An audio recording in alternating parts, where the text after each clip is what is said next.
Ah, yes, I can hear you. Oh, I'm good. How are you? Wait.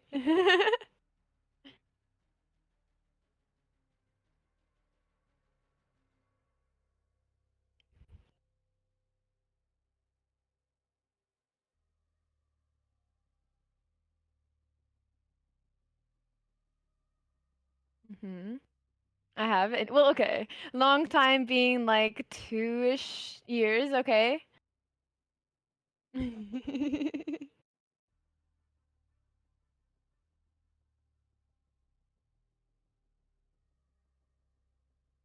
Okay, so I haven't seen 3v3s. I've definitely seen a lot of 2v2s, 4v4s, but 3v3 is kind of like that weird in between number, I guess. So I'm interested to kind of see how that plays out. Because it's not quite like 2v2, you take one guy down, boom, half the team right there. It's not 4v4 where, like, a two-piece makes a really big difference. So 3v3 should be interesting because of the 2v3 situations that we're going to come across where, if it's those two people that are, like, really out there. And I also was just told that we cannot be heard. You weren't able to be heard. I fixed that, and then I fixed me, so you should be able to hear me now as Ah, well. so we can hear me, but we cannot hear Doug. Now we should be able to hear both We people. should be able to hear us This both. very professional stream we got going on now. Yep, we're just gonna get a final confirmation, and then the players are in the lobby, so we should be good to go. We just need to go ahead and confirm that, so I'll sit tight for just a moment. Don't mind me. I'm just gonna touch this a little bit. Yep. Got up in your face there for a moment. Don't mind me. All right, we should be good. Just waiting to get confirmation, and then we will be off to the races. And while we wait to get that confirmed, I want to get your thoughts on the first match. So we've got a doozy kicking off the bat. We've got I want to get the team names right, but it's Diamond McKnight or MacKnight. I think McKnight just rolls off the tongue a little bit better.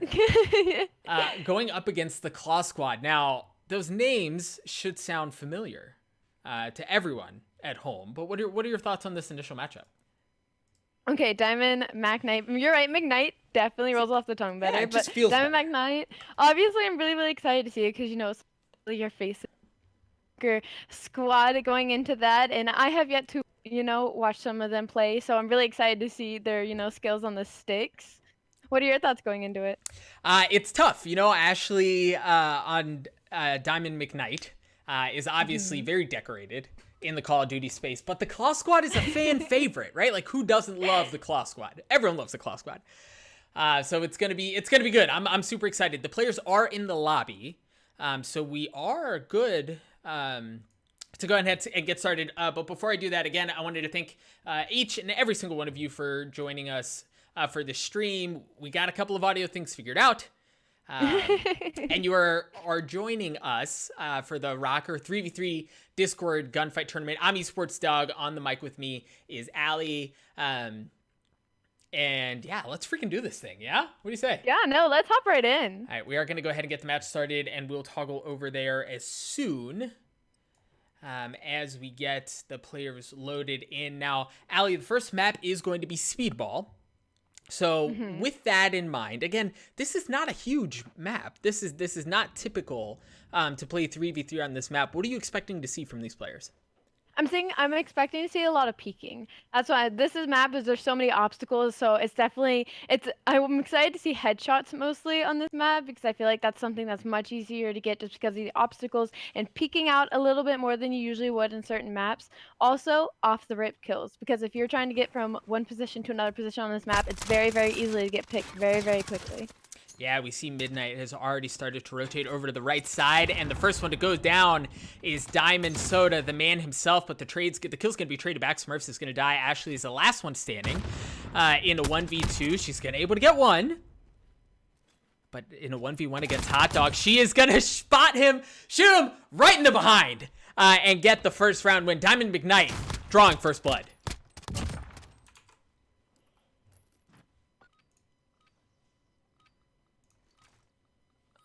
Right, now we'll see if they're able to continue that success and keep it up. We're going to stay on board with Ashley.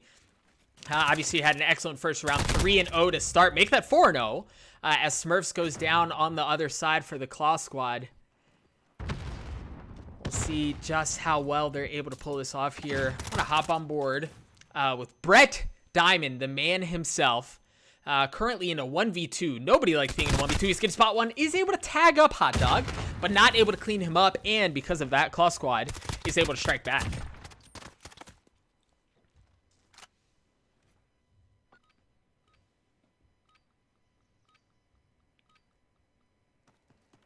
We'll see if Tasha is able to correct some of her luck as well here. She's sitting at 0-2 early on. And look, there's still plenty of time, right? Plenty of time to play, plenty of time to make things happen. Ashley goes down on the side of Diamond McKnight, and Tasha follows as well, which is going to leave Brett in a 1v1 that he wins. And that's going to give Diamond McKnight another round on the board. Very nice shots there out of Brett.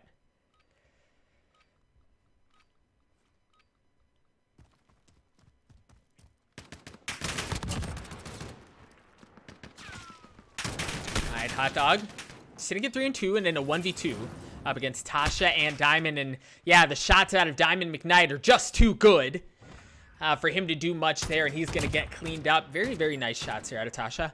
And Diamond McKnight right now, they're feeling good.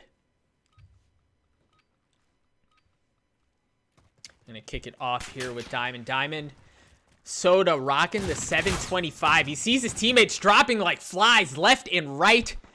Not a whole lot he can do there. Tasha goes down. Oh, the knife just narrowly misses, but he gets the shotgun shells to the back. You might miss with the knife, but that's why you bring a gun to the gunfight. Unfortunately, Claw Squad is able to clean him up, and that's going to give him another round on the board. Currently 3-2 in favor of Diamond McKnight.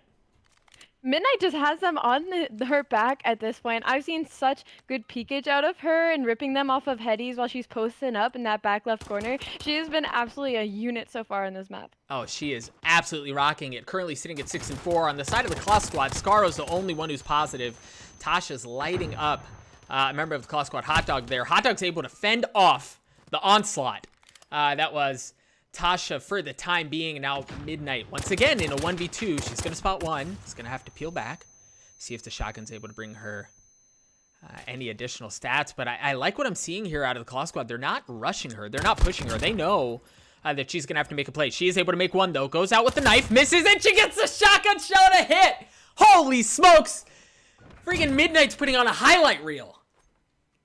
So what's been really good out of Hot Dog and their team is they've been playing so well together to get each other's trades, whereas I've seen, Midnight's team, they're a bit spread out, they aren't being able to see each other at every angle. So that's what put them in this, 1v2 situation so many times, is because they get picked off without another teammate there with them. We'll see if Ash is able to get anything going here. I firmly believe that if the hand is hot, well, you got to keep feeding it. That's why we're going to stick on with her POV for now. Oh, she's been spotted by Hot Dog across the map. She's gonna get tagged up, but Scaro and Smurfs go down. That's gonna leave Hot Dog in a 1v2. Ashley spots and gets the shots in, gets the kill to follow as well. 5-2 now in favor of Diamond McKnight. Allie, is this what you were expecting? A bit. I'm interested. Like I said, I'm very interested in how spread out playing. And some rounds, it's like they almost took that step back. And they're like, all right, no, we're play together this round. So the strats that I'm seeing coming out of them, I'm wondering, was that planned or was that just kind of, like a run and gun? So keeping me questioning definitely over here. Whew. Planned or backyard football, either way, it's working. As Tasha and Ashley go down, maybe I spoke a bit too soon. The curse of the caster range true no matter what. Brett's going to get someone in his in his crosshairs, gets one, but unfortunately gets traded out. The Claw Squad puts another one up on the board. We'll see if...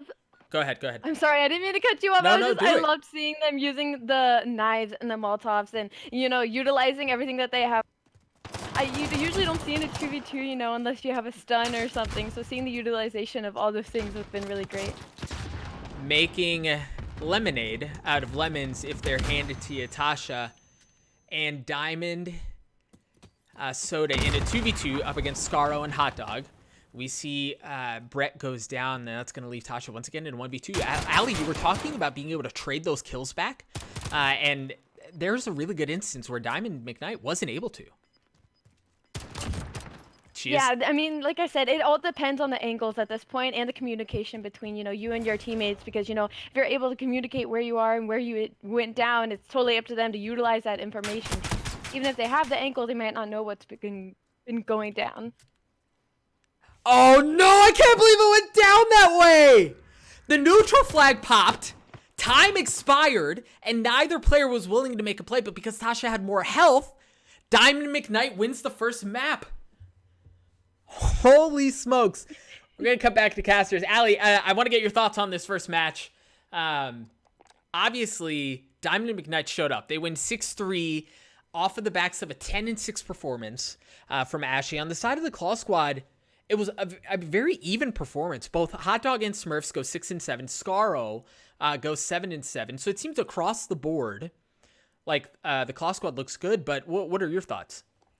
I was for sure gonna, bring that up, and the fact that Midnight, even though she looked a bit of a carry, there's still kills on all the sides of, the Mac Knight squad. But yeah, no, on the side of Hot Dog squad, they all were kind of like even across the board, and I guess what they really need is they needed one of them to start picking it up just a little bit more, a couple more two pieces here and there. But I think it was super cool that last round ended up coming down to the flag, and then none of them even ending up going for it. Like, we never got to see, like, that cool 1v1. It was just like, all right, well, I have more health, so you have to peek. But if you're not going to peek, then, I'm going to take the round, and that being kind of the deciding factor. It was like, it wasn't boring, but it was also, like, that was interesting to see. Well, and you don't see that super often, right? We're going to go ahead and get loaded into this next map, but that's not something you commonly see, especially in Gunfight. Like, people are running at each other.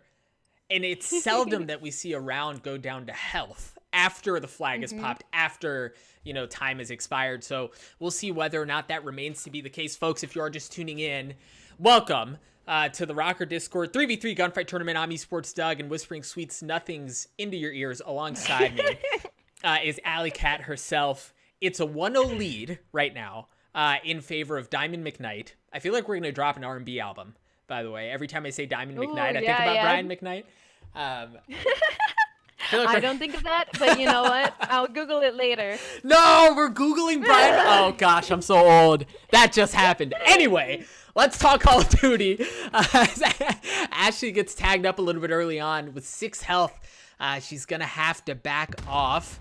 Going to see if we can hop on. Yeah, if she gets cleaned up, we're going to hop on board here with Tasha. Tasha gets taken out as well. And Brett in a 1v3. There are better places I can think of that I'd want to be than in a 1v3 against a Claw Squad.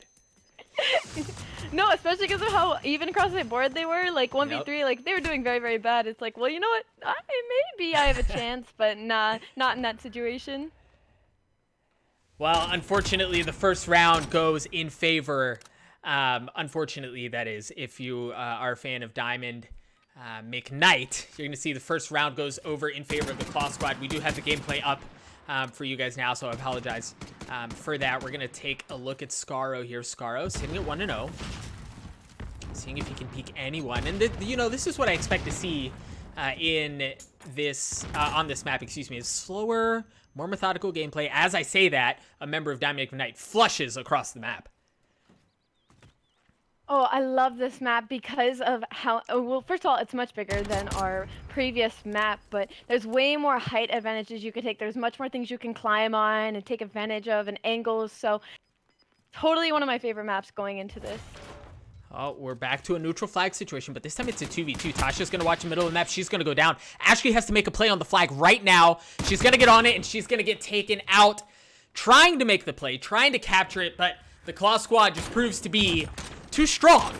At least in this round, they're going to be up 2 rounds over Diamond McKnight. That flag is, well, any neutral flag when it comes to maps is always a really, really tough one because no matter what, it's a guessing game of which angle the other person is going to try and, watch or take you from. So it's really just a guessing game of if you're going to catch them at the right angle that they're pre-aiming the flag at. Unfortunately, in that instance, it paid off for the Claw Squad. They guessed correctly as far as angles go. Smurfs right now lighting up the scoreboard, sitting at 5-0 and looking for number 6 across the middle of the map. Diamond Soda's going to go down. They've got Tasha in their sights as well in a 1v3. Tasha, what do you have in ya? Not a whole lot, unfortunately. The Claw Squad up 3-0 right now, sitting pretty. And it may just be a map thing, but it's what I was talking about last map is how Mac Knight kind of had that person going off a little bit more. That's what the Claw Squad needed. Well, here we are in this map. We have Smurfs going off, being that person that they needed to step up. Well, and like, look, we can sing Smurfs praises, but Scaro's putting up one heck of a stat line as well. He's sitting at 4-1. And while we're talking about the Claw Squad, Hot Dog, 0-0. Wow, yeah, you're not putting up a bunch of kills. You're also not dying. You're 3 rounds in. You're on the 4th round. And you still haven't died. That's impressive. No, I definitely agree. But then again, it's probably just because he's kind of taking the distraction, whether he's trying to that decoy across the map, taking away from everyone else. So I'm interested to see if that's exactly what he's doing. Actually, as you say that, let's hop over, onto Hot Dog and see what he's able to do. He spots Diamond Soda across the map and tags him up. The neutral flag is up again. Guys, this is so passive. This is what we were talking about earlier, Ali, is this map lends itself, in my opinion, to more passive play. This is the second round, we've seen that goes the distance all the way to time running out. And in both instances, it's favored the Claw Squad. Yeah, and the map before, it was such close instances, like even laying down couldn't really save you, a small push here and there, they're always going to really have sight on you, where this map is all about where you can hide and where you can sneak and crouch walk and try and get behind enemy lines. So it's much more interesting, and I want to see more usage of the utilities, because I feel like I haven't seen a whole lot of usage of that when this is the perfect map to kind of use those. Speaking of perfect situations and capitalizing on them, Diamond McKnight puts one up on the board. They managed to stop the bleeding, and it could not have come any sooner. Now 4-1, still heavily in favor of the Claw Squad, but it takes 1 round at a time, right? Like get that 1 round, get that monkey off your back, get a couple of kills on the board, and all of a sudden you can make something out of it. We'll see if Diamond McKnight is able to do that. But right now, again, if the hand is hot, you got to keep feeding it. Smurf 7-1. He's starting to slowly push up across the middle of the map. Take a look at the mini-map, guys. All of the Claw Squad pushing up as a unit, setting a precedence at the 50-yard line, seeing if they can tag anyone out. The neutral flag is going to pop again, but this time, because the Claw Squad was able to establish authority, they were just able to move into the neutral flag. Very well played by the Claw Squad.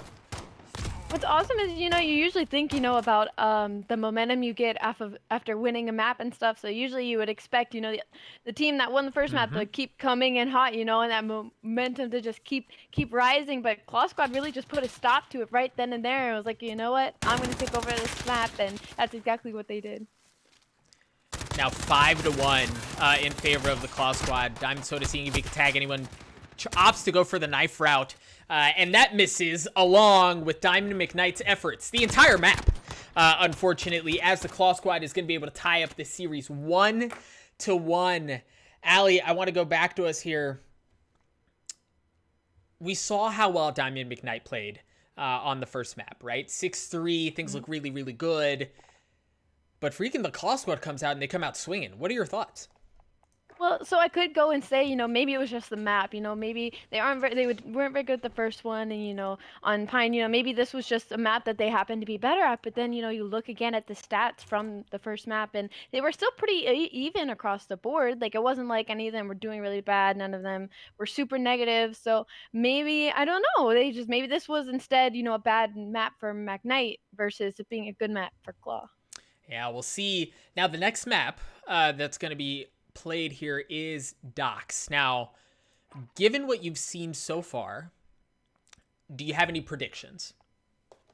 Docks, I almost think it's closer to a speedball type of map, whereas there's not many places you can lay down and kind of re-hide and stuff, like you're seeing at just most angles. So I'm favoring the McKnight squad just a little bit more, but then again, talking about that momentum thing again, Claw Squad might be able to take this momentum and just kind of keep going with it. So I'm definitely interested to see how they fare going into the next. Well, and the other thing is, like, the first map, yeah, you're able to build some momentum, but it really, once a team gets to match point, that's when things get dicey, and that's up for grabs for both teams right now, as we are 3 seconds away from loading in. I am going to get you guys the gameplay much more timely this time than last time. Also, shout out to Nolan F in the chat. Røkkr's the best looking team in COD. Absolutely confirmed. No, like, scientifically proven. Can confirm, especially Alex, such a handsome young man. He's so inspirational. Inspirational indeed. And speaking of inspiration, Claw Squad picking up right where they left off and taking care of business here in this first round.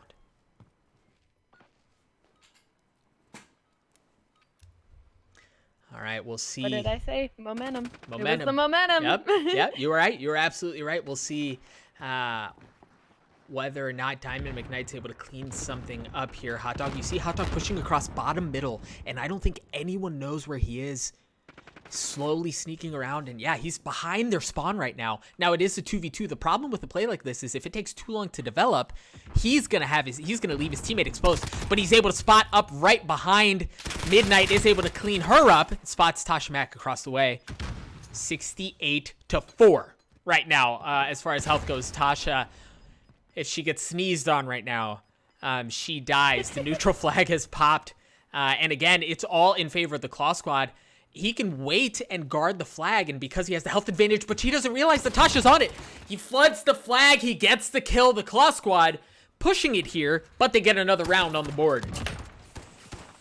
And that's like a super common thing about this map is nobody ever expects anyone to go through the middle. Like no one ever thinks about it. It's something that just always slips the mind. So the fact that he did that is kind of like, all right, cool. They're making strats. They're talking about this. Like they're not just running and gunning. Speaking of that, we saw Ashley try to make that exact same play and go bottom middle. It gets sniffed out, and that's going to leave Diamond Soda in a 1v3. Again, there are better places I can think of being than in a 1v3 against the Claw Squad, and things go about as well as expected, unfortunately, for Diamond McKnight there. The Claw Squad, again, just firing on all cylinders here, currently sitting up 3-0.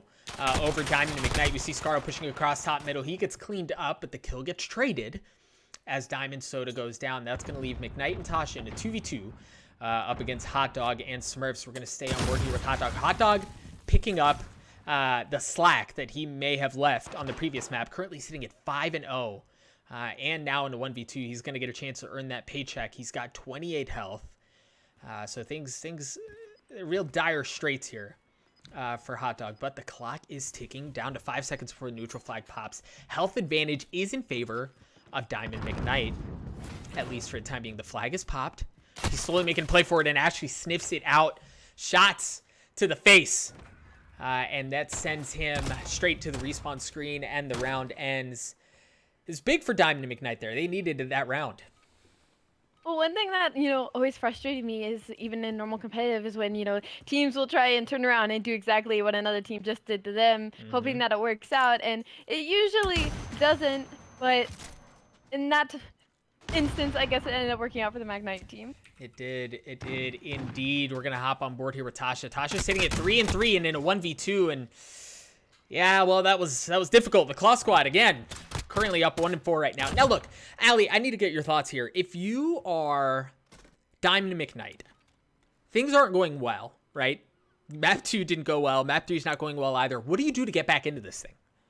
You look at your pace. I think you ask the question, are we playing to their pace or are we playing to ours? And if the answer is you're playing to ours, that's when you kind of need to take that reset and change up the strategy and what you're doing. It's a kind of, at what point do you decide, like, okay, what's going wrong? Let's talk about it. It's a huge communication pause.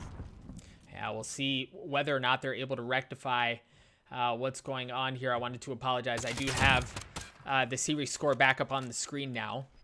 It is tied 1-1. Tasha, unfortunate timing to tune back in. We'll see if Diamond Soda is able to do anything here. 0-5 up against the Claw Squad, and up against both members that are very positive for the Claw Squad. He's gonna try to sneak the flag, and he did it! Holy cow! He stole it right out of under their noses.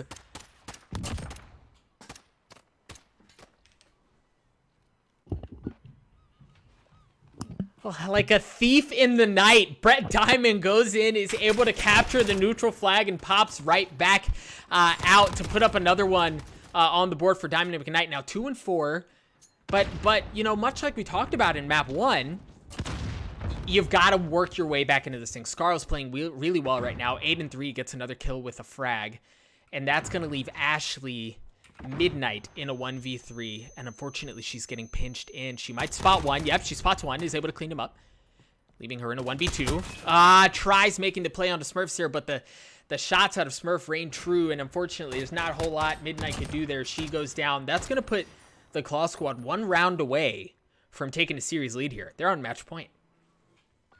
I'm very interested to see the First Blood, I guess, matchup here in this series because I feel like it's been a lot of a play back night kind of getting picked off first and then leaving the rest of their team in kind of a 2v3 as if they're not kind of in the same pace as I was talking to earlier. Like one of them's playing much faster than the others. Yeah, 20 seconds left on the clock. And once again, we're seeing Hot Dog go for that flank down below. Diamond Soda in a 1v2 for the bread. You got to win this one to keep the map going. Unfortunately, it's going to fall a little short as the Claw Squad takes a commanding 2-1 lead over Diamond McKnight. Ashley, we're cutting back to us here. We talked a bit about predictions. The predictions didn't go well. They weren't what we predicted. What are your thoughts? Break down what happened here. It definitely, I guess, it took me back a bit just because, you know, I did expect it to kind of go like Speedball just a bit because of the way the map was set up.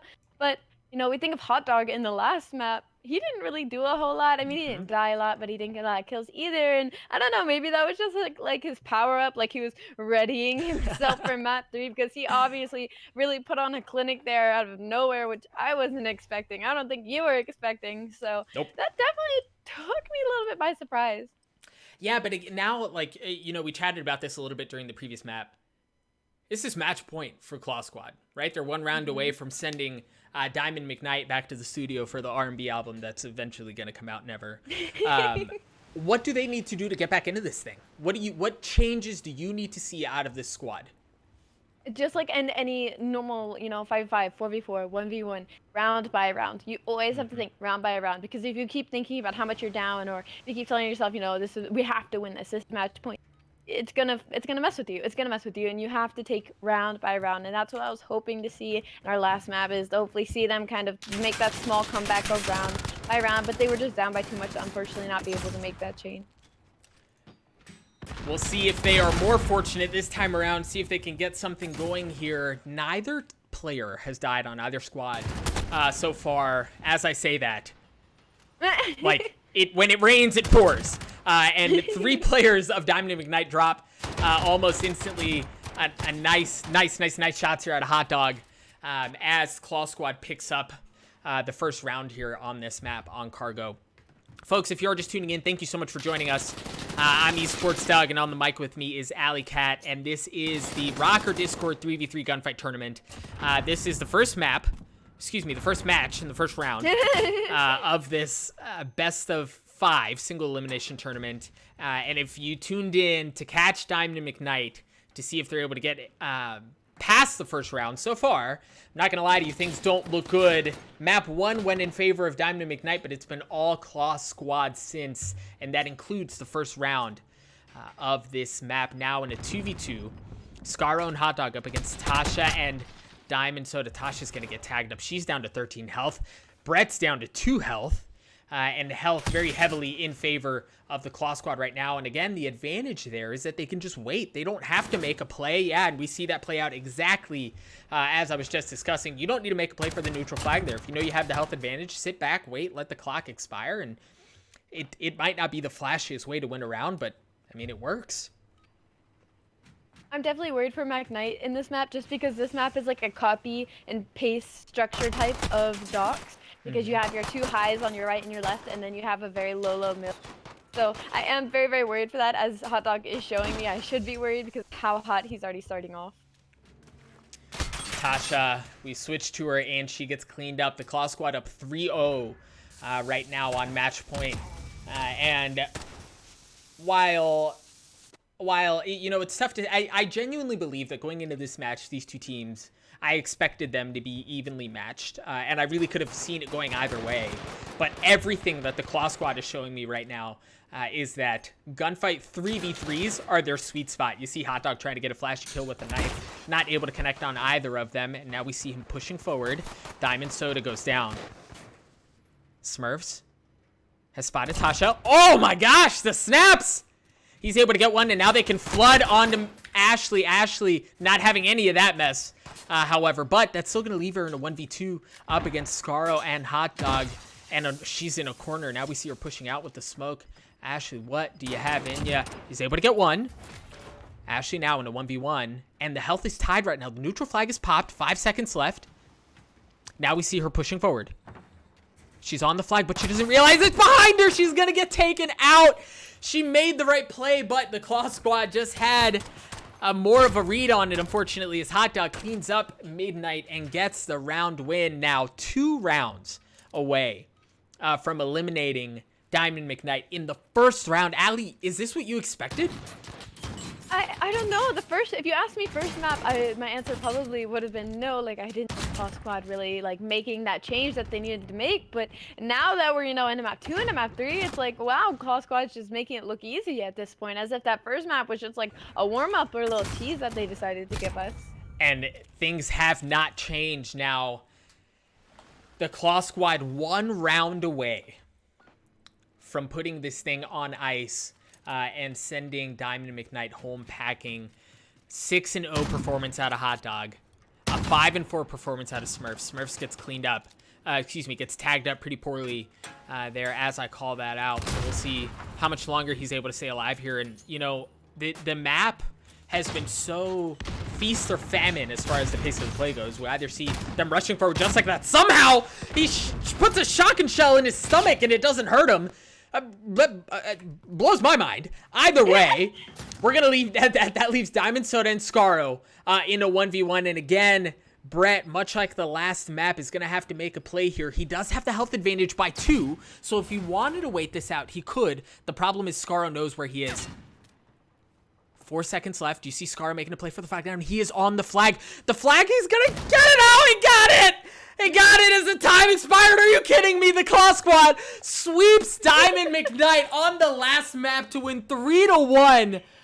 An insanely tense situation that goes in favor of the Claw Squad. Allie, what the heck? It's like they just dangled like the hope in front of us, like, oh yeah, like McKnight's like they're doing good, they'll let them take map 1, and then they just snatched all that hope, took it away. Like, nope, we had you in the first half, didn't we? Unbelievable performance and comeback there out of the Claw Squad. Again, they dropped the first map, but they came back with the vengeance. They're on maps 2, 3, and 4 to, again, eliminate Diamond McKnight from the tournament. I want to take a look at the bracket very quickly. Very quickly. Very quickly. And see what updates have taken place so far. So, going from top to bottom, we see Engage Tempo took care of business with the North with a clean 3-0 sweep. Clutch Monkeys also with a 3-0 sweep, as did Acidic Dangles. Acidic Dangles, if you guys watched the previous tournament, that name should sound familiar to you. Acidic Dangles played very, very well in the last tournament. Further down the bracket, we see B-Towners +1, better than Acidic and Dangles, at least in that series. Dad +1 taking care of the Meat Squad. Some very clever names. Team One. Might be Team 1 in a typo. I'll confirm with my producers. Gets a 3-0 sweep over Engage Gaming. The Elite over Blurs. Future Pros over Dizzle. And Totem over Olight. And then at the bottom of the bracket, Jedi Council over Hard Sixes. Silly's Stream Superstars taking care of business over Duck Company. And then Espiritu over Granite Falls Chiefs. So, there's a lot, right? There's a lot going on. Yeah. These matches are taking place while we are bringing you guys some of the action live. And it's been a doozy. Allie. I apologize. Want to get parting thoughts from you before we cut to a quick break on the first map. Like, given what you saw about Claw Squad, given the map, the series that we just saw them play, what's your level of confidence in this squad right now? Do you expect to see them go deep into the tournament? No, yeah. So like I said, I feel like that first map was almost a warm up for them, because that first map, it puts me a little on edge. Like, somebody, a team a bit more put together comes and faces them, it might go a little bit more either way. But the difference between the McKnight squad and the Claw squad was the McKnight squad, like I said, I feel like their pacing was incredibly off. I feel like some of them just played a bit faster and slower than others, which is something you can definitely see, but they just couldn't sync that up incredibly well together. Whereas on the side of Claw squad, I definitely felt like they were more together. They were more paced very well. They played together much better, and they had each other's angles and backs. So I feel like that really is what made the difference between them. Yeah, we'll see whether or not that carries on to the next round of the bracket and the rest of the tournament. Now, Allie mentioned that she's been in the Call of Duty space for about 2 years now. I am going to date myself a little bit. I've been around the Call of Duty space for a while longer, competing back in the Call of Duty 4 days, the original Call of Duty 4. And there's a lot of Call of Duty between now and then. And much like myself, some of the Minnesota Røkkr players have favorites that they prefer. And we ran a little social experiment to see if we can get them in a room and force them to decide the top 10 CODs. And it was an adventure, to say the least. But you guys take a look yourselves and see. Here's the premise of the video, guys. Y'all cannot leave these stools until you all agree unanimously on the top 10 Call of Duties. We'll start at the top. Black Black Ops 2 Black Ops 2 clear number cut, one. I think, right? Clear cut. Yeah.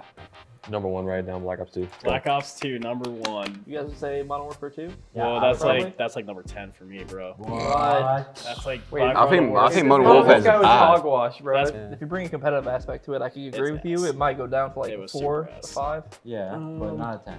Yeah, Yeah, 10's the listen, big bro. guy. I think I can toss it in the 3 spot, but I feel like we're definitely missing out on something for number 2. Well, Let's get number 2 before we put that I feel like down. we're definitely overlooking something.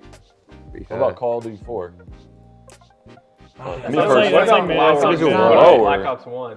Black Ops 1 is like kind of top like 4-ish. Let me Those are decent, yeah. number 1 through 10. World at War or Black Bro, that Ops was 4 a- is last. Wait, is World World at at War War is a good considered on this game. list? It was pretty. Bro, wait, how is it? Is it competitive or just general COD? I'm saying competitive. It was still we're competitive. doing It's competitive. like Sure, map but- then.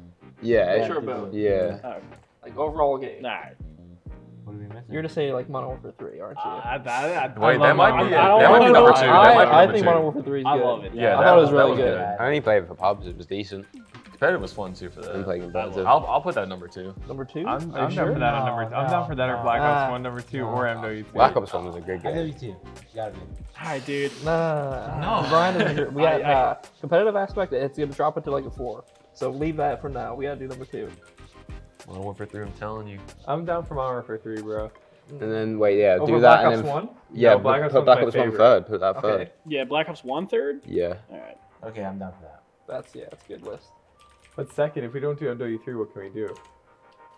Black Ops 3. Advanced Warfare. Black Ops 3's got to be out there. That was a good Like- game. Not, dude. I don't Yeah, know we- what's Black Ops 3 was a good game. I It was personally a like good that game. much. I mean, I feel like it's probably like a 4 Every or 5. every Yeah, time I we went guess. to the late rounds, I got heat waved and lost, bro. It's not a good game. Bro, if you ask anyone, that game's up there. That game's definitely up there. Black Ops 3. Competitive wise, Yeah, yeah. yeah. Even Like, pubs Pubs were were good. great too. Pubs were good. Pubs were good. So what, man? We're gonna toss MW2 in this 2 spot, dude. Nah. MW3, bro. MW3. I say run it. MW3 too, I'm but telling nobody you, else thinks MW3. that. They were Alright, really MW3, great. Yeah, I like MW3. MW3, I think we yeah. can decide on that. So what's the top 3? Black Ops 2, MW3, then Black Ops 1. I know the MW3 might get a little bit flack from some people, but I can't say anything That's bad on about them. that game. Yeah, people trash it. I don't know why. If I that thought game- it was so good at competitive. If that game was on the circuit, I'd literally be scump right now. So not about all that, but I'd have been in there. Wait, The one I we went should go college. to number 10. What's Nope. it? Wait, is that like the? So Okay, what yeah, you're we'll saying start is with worst can't COD? go down too much. Nah, but It's we easier to go in yeah, order, nah, like, nah, right, nah. We number go it's from all- there. So Number you get 10, the, Black Ops 4. I don't even think Black Ops 4 is Nah, top. I think IW is How many worse. CODs are there? IW.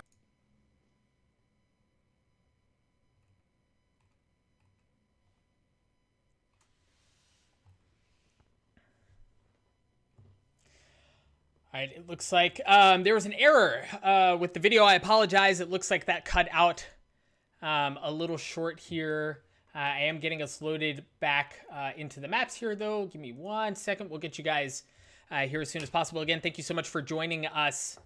This is the Røkkr Discord 3v3 gunfight tournament. I'm Esports Dog. On the mic with me is Allie.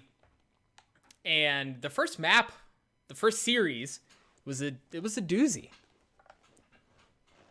Now, Allie, I do want to get your thoughts on this. What were your opinions on how these 3v3s played out, right? We talked a little bit about at the beginning, about how the maps don't necessarily lend themselves to 3v3s. And now we're seeing some of that play out. What were your thoughts on the pace and how that interaction went down? Well, putting that third person on the map definitely kind of, I feel like, disrupts the flow a bit, I guess. It does make it a bit more wonky because of the amount of pressure you can put on the map is not even. So like you say in 4v4, you know, you put 2 people on either side of the map, the pressure is kind of even, you know, and the possibility for trades are much higher and such. But, you know, you do 1v1 on the map, 2v2 on the map, you know, you can split the pressure pretty evenly. But 3v3, I mean, that's obviously an odd number. It's very odd pressure. So it's also a bit of a guessing game because if you put 2 people on one part of the map and 1 person on the other part, if the other team put 2 people on the same that you have 1, it's kind of like an unfair situation, if that makes sense. So it's basically, placement comes much more into play than I feel like it usually would. Yeah, and with that came a successful first round for the Claw Squad. And again, unfortunately for Diamond McKnight, an early exit. We are getting players loaded into the lobby for the next game, so we'll get you guys back into this as soon as humanly possible. Again, this is the Røkkr Discord Gunfight 3v3 tournament this time, a slight change. And I'm eSports Doug. On the mic with me is Allie Cat. And this is, if I'm not mistaken, I'm getting confirmation from my producers, but this is going to be another round 1 matchup. I'll confirm. And we're getting the names of the players in the lobby here very, very soon. Now, Allie, with that in mind, when we start talking about different maps, so like I'm looking across at what maps we're going to see later on in the tournament, I'm seeing things like Shoot House. I'm seeing things like Rust. How do you see that playing in a 3v3? Honestly, I'm really, really excited to watch it because, like I said, again, that whole pressure thing on the map and how you decide to split it, you know, I'm interested to see the strats that people kind of come up with because, you know, of the basic, I guess, layouts of each map, you know, height on both sides, deep in the middle, and like the first map we're about to, I actually think we're in round 2. I don't, correct me if we're wrong. If we aren't, then I'm just going to talk about stack for no reason whatsoever, but it's kind of like the opposite where it's super down low on both sides, super high in the middle, and nobody ever goes to the middle. The middle is like the worst place you could possibly go. So I'm interested to see if any teams kind of, I don't want to say mess up there or, you know, somehow make that work. Yeah, I apologize. We are actually in round 2. You were absolutely right. I'm getting the team names loaded in. It looks like I may have gotten some stale information, but you know what? It doesn't matter. We're getting this thing figured out. But yes, this is going to be a second round map, and it's actually going to be a fun matchup. If nothing else, it's going to be a fun matchup because of the team names. It's going to be B-Towners +1. Excuse me. Yes, B-Towners +1. I just had to do a double take because of what I'm about to say. As B-Towners +1 up against Dads +1. So personally, I'm here for the dads. Dads That's already my +1. favorite. We're not Dads +1. I'm here for it. Well, we'll see how it pans out. This is a round 2 matchup, and I want to give you guys the maps that we're going to be competing on here. It's going to be, map 1 is going to be Stack. Map 2 is Shipment, Gulag Showers, and then, if necessary, Rust, and then lastly, Atrium. Again, Dads +1 up against B-Towners +1, and the players are starting to get loaded in. So, yes, we will be getting into this as soon as we can. Now, there is something that I haven't talked about that I always love to talk about, and that I'm going to take this opportunity to plug while we have a moment. Everyone likes free stuff, right? I love free stuff. Do you like free stuff, Allie? You like free stuff? Oh yeah, no. Yeah? Free stuff? Sign me up for free stuff. Free stuff Sure. is the best. The best way to get you guys free stuff is through giveaways, and we will be doing giveaways throughout the night, so hang out in the stream and keep Discord close by. I can't tell you why yet, but keep it close by. And there will be giveaways aplenty. There are also games aplenty. B-Towners +1 up against Dads +1. We're going to kick it off here with Cap Crew 5. It's going to be looking along the right side of the map. It looks like a flank is already happening. Cap Crew's getting, unfortunately, the rotations out of Dads +1 proves to be too much for the B-Towners early on. Nathan causing nightmares. And that's going to give a 1-0 lead early on here. And once again, you know, we talk about that one person that kind of just really makes their presence known on the map. So Nathan happens to be that guy.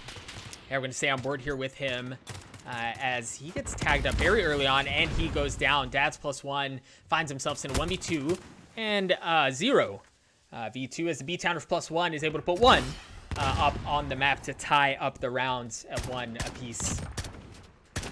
The SKS, you know, the last 2 rounds just going down with an SKS. The SKS can be so smothering, especially in linear maps like this with very straight sightlines. And we saw that just prove to wreak havoc really on both squads. Now going to kick off with Mercy UG rocking the Silenced Eagle, a Molotov to the face is going to force him to back up here ever so slightly. Now we see him pushing across top middle, trying to get behind. Nathan is able to spot him and tag him, but not able to get the kill. But the problem with that is now everyone knows where Mercy is. But look at him. He doesn't care. He's able to trade a couple shots back, drop a Molotov of his own. And while it was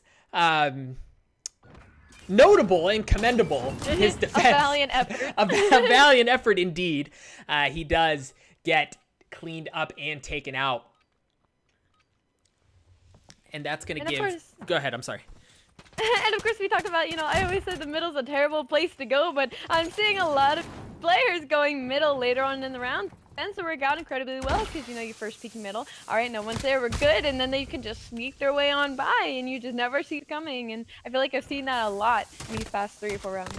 Well, and the thing about, you know, technically, depending on how you want to slice this map, you could argue that it's a 3-lane map, right? Yes. But it's just so tight. It's so up in your face, and you really, there's sightlines everywhere, which just proved to be an interesting dynamic when you add 3 people on his map instead of 2. Cap Crew pushing across top middle and is met with an untimely demise. Replays TV falls as well, and that's going to give Dad +1 another round on the board. Currently up 4-1 over the B-Towners. And while they were able to add +1 to their round tally so far on this map, it hasn't been much more than that. And Dads +1 has been doing, I feel like, a fantastic job of the way they're playing is based around the gun they were given, which it sounds pretty textbook, like something obviously you should do, you know, depending on the gun you have, kind of depends on how you should play the map as well, but I feel like I've just seen it so much more prominently from them. Like, they have a handgun, they're sprinting at you. They have a scope gun, they are much more slower and post up, and I feel like that's not what I've seen so far in my 3v3 history of, you know, one other series. long history there. Very distinguished. But no, you're right. I think that's a really good point. You just got to give what the guns give you, right? Like, take what the guns give you and play the map accordingly. Here we see Mercy playing off the stairs, playing a little bit more passively, and they have spotted him. He's down to 36 health, while all of Dads +1 has full health. Mercy's able to get 1, however, and that leaves him in a 1v2, and he gets taken out. Dads +1 now 1 round away from taking a 1-0 lead over the B-Towners. Once again, I just saw a lot out of B-Towners, you know, with the guns they just aren't utilizing it. Just been sprinting at staircase and trying to use that heady. They're just getting bad timing once they decide to, you know, not having the patience to just stick to it. So I feel like that's been a bit of their downfall here.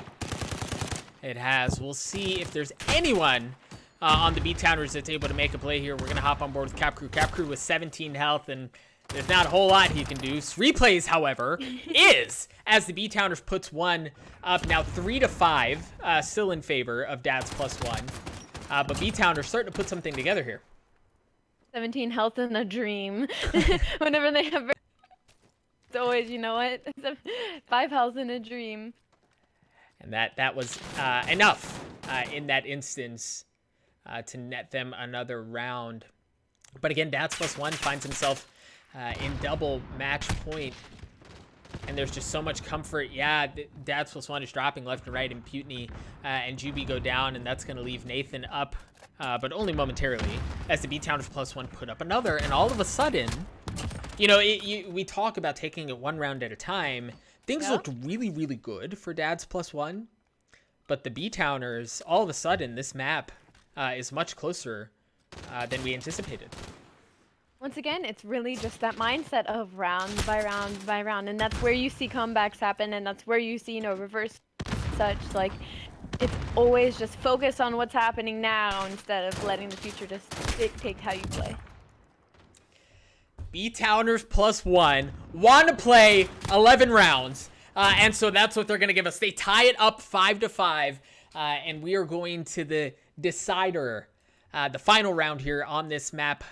Again, between B-Towners and Dads +1. It's technically B-Towners +1 and Dads +1. But it just, again, B-Towners just kind of rolls a little bit easier. We're going to hop on board here with Replays. Replays rocking a 5-6 stat line with the entire map in front of him here as Dads +1 is dropped 2, and that's going to leave Nathan in a 1v2, and I can't freaking believe it. Dads +1 marches out to a 5. I believe that was a 5-1 lead, Ali, maybe 5-2, but the B-Towners roar back and take the first map. Like I said, that's insane out of me. They had that, that switch of like, not letting that lead get to them. And it was almost, a bit of a choke from Dad +1, Even though it's favoring them going in, that is 100% a choke coming out of them. It might, of course, might be because they have spelled out 1 instead of the number 1. And that really is what made the difference. But we love comebacks. We love comebacks, and we just got a good one. Now listen, as we're loading into the second map, which is Shipment. Shipment's also really weird for threes. Ali, given the early lead that we saw Dads +1 to jump out to, are you expecting a similar performance? Do you think that momentum is now so heavily in favor of the B-Towners that they're going to be able to rattle off a couple more rounds and get ahead? Or, what are you expecting here? Shipment's a bit weird just because of how, I guess, like, straight laned it kind of forces you to be. Should you try and get in the middle, it's such a forced, like, straight up lane. Like, no one's going to be above you. Like, you're all on level playing field in a sense. And so really what you could do is you could just sit in the corner, wait for the team to kind of push you and play it super, super patient. But we also know it is Shipment, and that's not how people tend to play on it, as they do tend to just kind of sprint at each other. So I'm interested to see if anyone will try and take advantage of kind of technically open and laney that map is, or otherwise, just maybe get lucky and sprint and get a couple turn on. Yeah, and I want to apologize as Mercy and Cap Crew goes down. That's going to leave Replays in 1v2. I want to apologize to the viewers. I have been told that, Replays trying to get the crossbow shot. Sorry, I'm leaving you guys at the edge of your seats because something more important is happening. Replays pushes forward. He tries to get the 1v2 and he gets taken out. I do want to apologize to those of you at home. It looks like the map, the team names, are incorrect. It's a bug that happens, unfortunately, more often than I would like. And it's actually Dads +1 that won the first round. And it's B-Towners that finds themselves at a 1-0 deficit. We'll see if Mercy's able to spot anything. Sorry, we're there with a crossbow. He is able to get one, although it was with the pistol. He's now pushing for the second. Juby takes him out. And that's another round, in favor of the B-Towners. No, you're fine. My brain had just understood what you said. Like, you said it, and I was like, I apologize for that little interruption. No. We'll hop on board here with Cap Crew. Cap Crew 0-2. Right now, it's going to spot Juby across the map. Is able to get one. But a 1v1, he loses it. Unfortunately, a member of B-Towners flies across the middle of the map. It was Nathan, who just runs at Cap Crew and is able to get the kill to give a 3-0 lead now. And look, I got to tell you, a 3-0 lead on a map like Shipment doesn't feel good if you're Dads +1. Oh no, yeah, for sure. And like I said, so the way that B-Towners have, been playing this is they've been cornering themselves, they've been staying in their spawn a bit and waiting for them to do that little push and come to them where they have an open angle on them. So I told you, that I'm interested to see which team decides to take advantage of that. Impunity goes down as, ironically enough, as he was pushing towards a corner. Shots out of Cap Crew rain true, and they managed to get the kill. And look at this map, we talked a little bit about this map and how swingy it can be across the middle. The middle of the map is just so important to control. We're going to stay on board here with Impunity as he pushes once again across the middle of the map. He's going to find a player in his face and opts to back off, but he knows where they are. Running through Molotovs, help from his teammates, the cover fire put him out of what could have been a really bad situation, but Juby coming in clutch and taking out Cap Crew on the way. And yeah, again, what looked like could have been a real bad situation proved out to be exactly what the doctor had ordered. B-Towners +1 up 4-1 over Dads +1. Again, if you're just tuning in, I wanted to apologize. The team names are incorrect. They are swapped. It's Dads +1 who's up it's Dads +1 who's down right now, and B-Towners +1 is up big.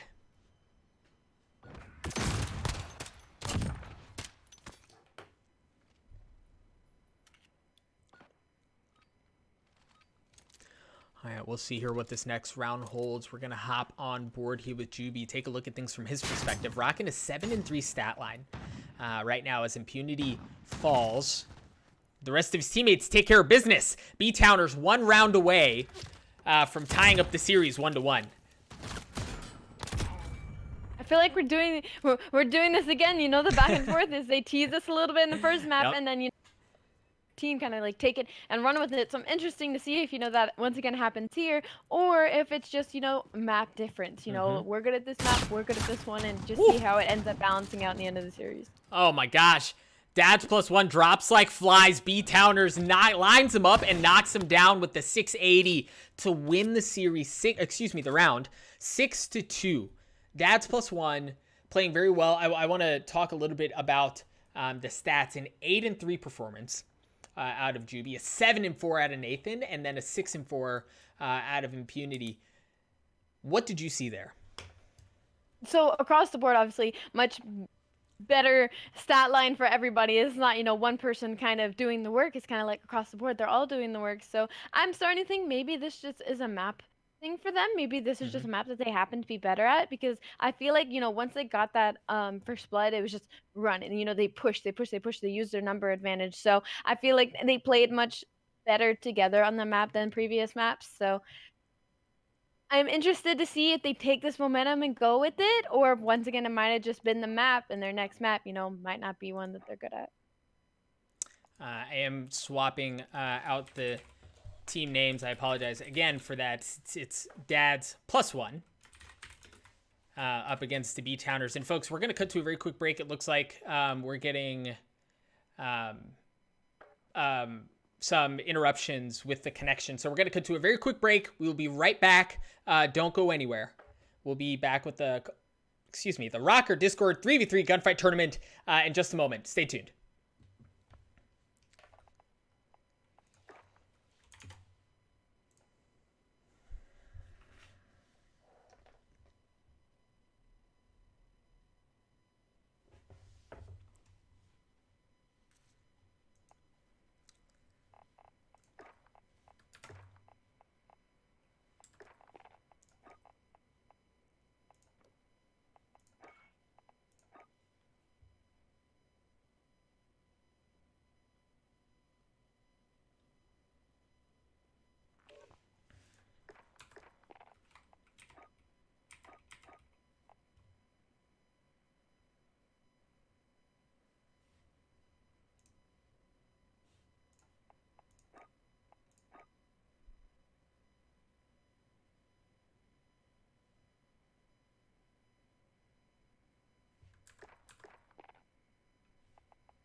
All right, we got it situated. We should be good. Welcome back. We had some connection issues that we believe should be rectified now. And also, if the lobby collaborates with us, we'll have the team name bug figured out as well. So again, I wanted to apologize for the break, but we're back. We're bigger, badder, and better than ever. And the gameplay has started, so we're going to go ahead and hop into Gulag Showers. Again, this is the B-Towners. This is Dads +1. The team names are right. Things are feeling good. All right, we're going to hop on board here with Cap Crew. Cap Crew pushing along the right side of the map, and Dads +1 puts one up. They take the first round here on Gulag Showers. And, you know, it's Gulag Showers, so, you know, this is a map that many of us should be familiar with, especially our Warzone fanatics. So I do feel like, you know, the winner of this map will maybe be a bit more of a Warzone grinder than the other one. Definitely have to. Yeah, you gotta win the Googs when you're in there. It doesn't matter what the circumstances. Again, big shout out to Ali Rooney for coining the term Googs. I can't not say Googs anymore, as Cap Crew's able to get one. That's gonna leave him in a 1v1 up against Juby. Pushing back in his spawn, but I think he realizes where Juby is. Oh, he turns on him and he gets him! Dads +1 puts another one up 2-0 over the B-Towners. One thing about this map is, you know, it's such a peak map. This is somewhat of a traditional 3-lane map just because of the viewpoints. And so, you know, staying in your spawn is something that would help you here. You know, stay and wait for them to push you, and then you have a perfect shot of the flag. So definitely interested in seeing them take advantage of that. I'm going to check things out from Replay's point of view here. Replays gets taken out. The B-Towners puts one up. Stops the bleeding. Gets rid of the goose egg. And for now, shows signs of life. Signs of life. Well, I sure hope they would, seeing as this series is tied up 1-1, and this kind of like the give or take momentum map here. Yeah, you know, much like the last round that we discussed, you know, 1-1, whoever wins that first map does have a significant advantage as far as momentum goes after it being tied 1-1, where Mercy gets taken out up on the ledge. That's going to leave Nathan and Cap Crew in a 1v1, and it doesn't look like, thank you, Nathan. Thank you, Codcaster. Nathan with 42 health, but he has spotted Cap Crew. The clock is ticking, and as expected, given the health, it looks like it's going to be a neutral flag situation, but he knows where Cap Crew is. He's able to tag him up, and that's going to give him, again, he still doesn't have the health advantage, but it's very slight. Oh, the shotgun shell doesn't matter. Forget about flags. Forget about minor hells. If you get shot in the face with a shotgun, all of the other stuff goes to waste. Everything else is useless. All right, we do have the series score up on the screen for you guys as well. I apologize, excuse me, for that. It is 1-1. Dads +1 up against B-Towners +1. The series is tied. The rounds are tied. The stat lines look relatively similar as Juby pushes up across the middle of the map, seeing if he can spot anyone. He's going to spot Cap Crew, and that's going to give the B-Towners another round win, up 3-2 right now over Dads +1. Right off the bat, I was shocked that everyone had already started hopping on sinks and trying to use that kind of upper angle advantage, but, you know, either side wasn't even phased. It was like they immediately snapped and realized exactly where they were being shot from. You know, if I'm in that situation, I was like, since when could you shoot above me in Gulag Showers? But I'm glad both teams came into this map prepared. Impunity starting to push up. You see him go for the knife play there. Doesn't connect onto anyone. Pops up, pops right back down, tries to get intel. He's able to get one, looking for the second one, and it connects. 4-2 in favor of B-Towners over Dads +1. Very nice plays out of Impunity, pushing into the spawn and getting both with the MP5 on the way out. Yeah, things looking really, really good right now, at least if you're a favor of the B-Towners. And Impunity started off, you know, like pretty slow, I feel like, right before rounds 1 and 5 at one point, I believe. So I feel like once he kind of flipped switch, as we've just seen him done, I feel like this will be much more heavily in favor of B-Town versus it being kind of back and forth. Cap Crew able to get a nice kill with a grenade, and the damage to follow up with his tactical as well. Dads +1 is able to respond and at least bring the deficit down. As far as rounds go now, 3-4, still a deficit, but a smaller deficit nonetheless. They're going to have to maintain that momentum. if they want to get back into this thing. We're going to stay on board with Cap Crew. Cap Crew leading the stat line for Dads +1, rocking 6 and 4 right now as Mercy goes down in that window. That's going to lead Dads +1 into 2v3. Cap Crew's just getting tagged up left and right with tacticals, Molotovs, everything they can throw at him, and the kitchen sink. Cap Crew goes down, replays follow shortly thereafter. B-Towners now one round, away from taking the map. And I've seen, you know, you talked about Impurity being kind of, you know, a slow start a bit. I feel like then Mercy, you know, started out with a slow start, and he got a, you know, a little bit comeback, but I feel like he's just getting really unlucky timing on where he's getting picked and what he's peaking. So I'm interested to see if maybe this map or the next, if, you know, he picks it up just a bit, or, you know, there's a map that he'll really take and carry. Yeah, I would take a look at Replays here. Replays tries to go for the knife play, but just narrowly misses. He's going to push now up with the pistol. Decides to opt back, and yikes, you hate to see that. Now Impunity pushing forward. He's going to heal himself. He's going to get the kill. B-Towners +1 takes the map. 6-3 over Dads +1. The amount of pressure I feel like B-Towners just kind of like threw in Dads Plus face, I feel like they weren't ready for Dads +1. We're playing kind of that slower game and waiting for them to kind of come to their spawn and push them, and that's what B-Towners did. But I guess the gun skill difference was just there. I don't know. They always got that first pick, and then it felt like Dads +1 just fell apart. Yeah, it was just too hot. Again, a 7 and 5 performance out of Nathan, 7 and 6 out of Impunity. We talked about him some, and then Juby also going 6 and 5. So positive performance across the board there. And then on the other side, Cap Crew 7 and 6, the sole member of that squad to go positive, 4 and 7 out of Mercy, and then a 5 and 7 out of Replays. And that's going to take us on to the next map, Rust. Now, Allie, you and I talked about this before the broadcast, right? We were doing a little bit of homework and, you know, what have you, because we're nerds and we love Call of Duty. Rust was a point of contention here, right? As far as how it was going to play out. Given what we've seen from these two squads, trying somehow to transplant that onto a map with as open of sightlines as Rust, what are you expecting to see? I'm like two parts of my brain ripping like, this could work, but so could this. Because on the side of B-Towners, you know, I feel like they're really like up in your face and really just sprinting at you. Where on Rust, you know, it's such a larger map, in like a sense, I feel like that could work for them. But then I look on the side of Dads +1, and they're slower. You know, they're much more patient. And on Rust, it's everybody watches that middle, you know, and I feel like I'm definitely going to see a couple players wanting to go all the way up to the top, you know, somebody trying to fight for that, but it's also so easy to get picked off on, and because it's 3v3, I feel like there's not much confusion to let someone slip by in that moment, so I'm hoping no one will make the decision for that, but I feel like it'll also happen. It's impossible to slip by a burst like that out of Cap Crew. He gets one, but gets traded out. We'll see what Replays is able to do. 47 health. Rocking the revolver, but at this distance, I mean, the thing hits like a truck, but at this distance, it's going to be difficult to do much with, Impunity in a 1v2, and he gets taken out. That's going to give Dads +1 the first round here on Rust. A 1-0 over B-Towners, and this is incredibly important. You want to start off well, because Dads +1 is one map away from being eliminated here in this tournament. I didn't know if that was like a communication thing, but what I didn't like out of Juby is he plays so separate, I guess, for a bit, like where I felt like much of his team went straight for the middle and the angle.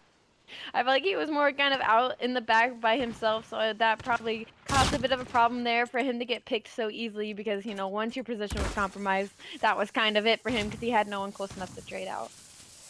Yeah, and there's no one really to trade out when you're by yourself in a 1v3 there. Replays gets taken out at the gentle hands of Nathan, and again, if you're B-Towners, that's big. You need that. You want to go ahead and put this thing away, and Dads +1 just looking to take anything that they can get. Some very clean shots are out of Mercy to tag up a player. Juby goes down across the map. Impunity has 49 health.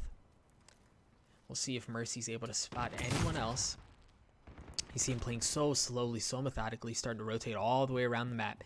And it's now a 1v1 between Nathan and Mercy. And they are on opposite sides of the map from one another. They both are rotating like clockwork, literally like clockwork, around the map. Now we see Mercy start to push towards the middle. He has been spotted. The neutral flag is up. Health right now is not a consideration as they're both at 100. Oh, what? What? How? Mercy drops down in the 680. It looked for sure like that was Mercy's fight to win, but the 680 proving to be just enough damage to give him the advantage and give him the round win. Now the B-Towners up 1 over Dad's +1. This is too much math. Too many numbers. Too many numbers. But huge play. We'll stay on board here with Nathan as Juby and Replays goes down. Nathan drops as well. Cap Crew starting to rotate, and they have the numbers advantage right now over Impunity. They just have no idea where he is. Now they've spotted him. Mercy with some clean shots. Having the height advantage is able to tie it up 2-2 here on Rust. And they're doing exactly what I thought they would. You know, B-Towners is rushing. They're all up in their face, and I feel like Dad's one just isn't quite, they can't quite handle it. Just too much heat right now. Taking a look at things from Nathan's POV right now, 5-2. You see him pushing across the top middle. He's going to spot Replays. Replays had the first shot, but, well, in this case, it's fortunate. Neither player hit any of the shots. Now we see Nathan pushing forward, just running at Replays and punches him in the face. Or I guess at least it was a butt of the gun to the face. Either way, got up close and personal. Either way, something to the face, and you never want that. Up close and personal to give him the round win. It might have even been a knife in there. Things got a little dicey. Either way, B-Towners +1 is still up one round, over Dad's +1. And, you know, take a look at the stat line on members of Dad's +1. It's just Mercy who's positive right now. Replays drops again. Cap Crew's down to 4 health. And it feels like the Mercy show right now. In a 1v2, we'll see if he's able to make the plays. He's rotating after Nathan. He might know where he is. Yep, he spotted him. He tags him, but doesn't kill him. And that is a costly mistake because now they can flood towards him. Impunity on one side. He's able to get one. Nathan follows suit as well, and he gets both. He gets the 1v2. Balling out like a man on a mission is Mercy. It doesn't matter if his teammates have poor stat lines. He's going to put the team on his back. And he does just that. I'm looking on the side of B-Towners, like, stat-wise, and, like, obviously they have one player kind of, like, I don't want to say carrying, but really going off, and I'm just wondering what would happen, you know, if Juby decided to really wake up, you know? I'm deciding if he started messing around on the map and how close this wouldn't be.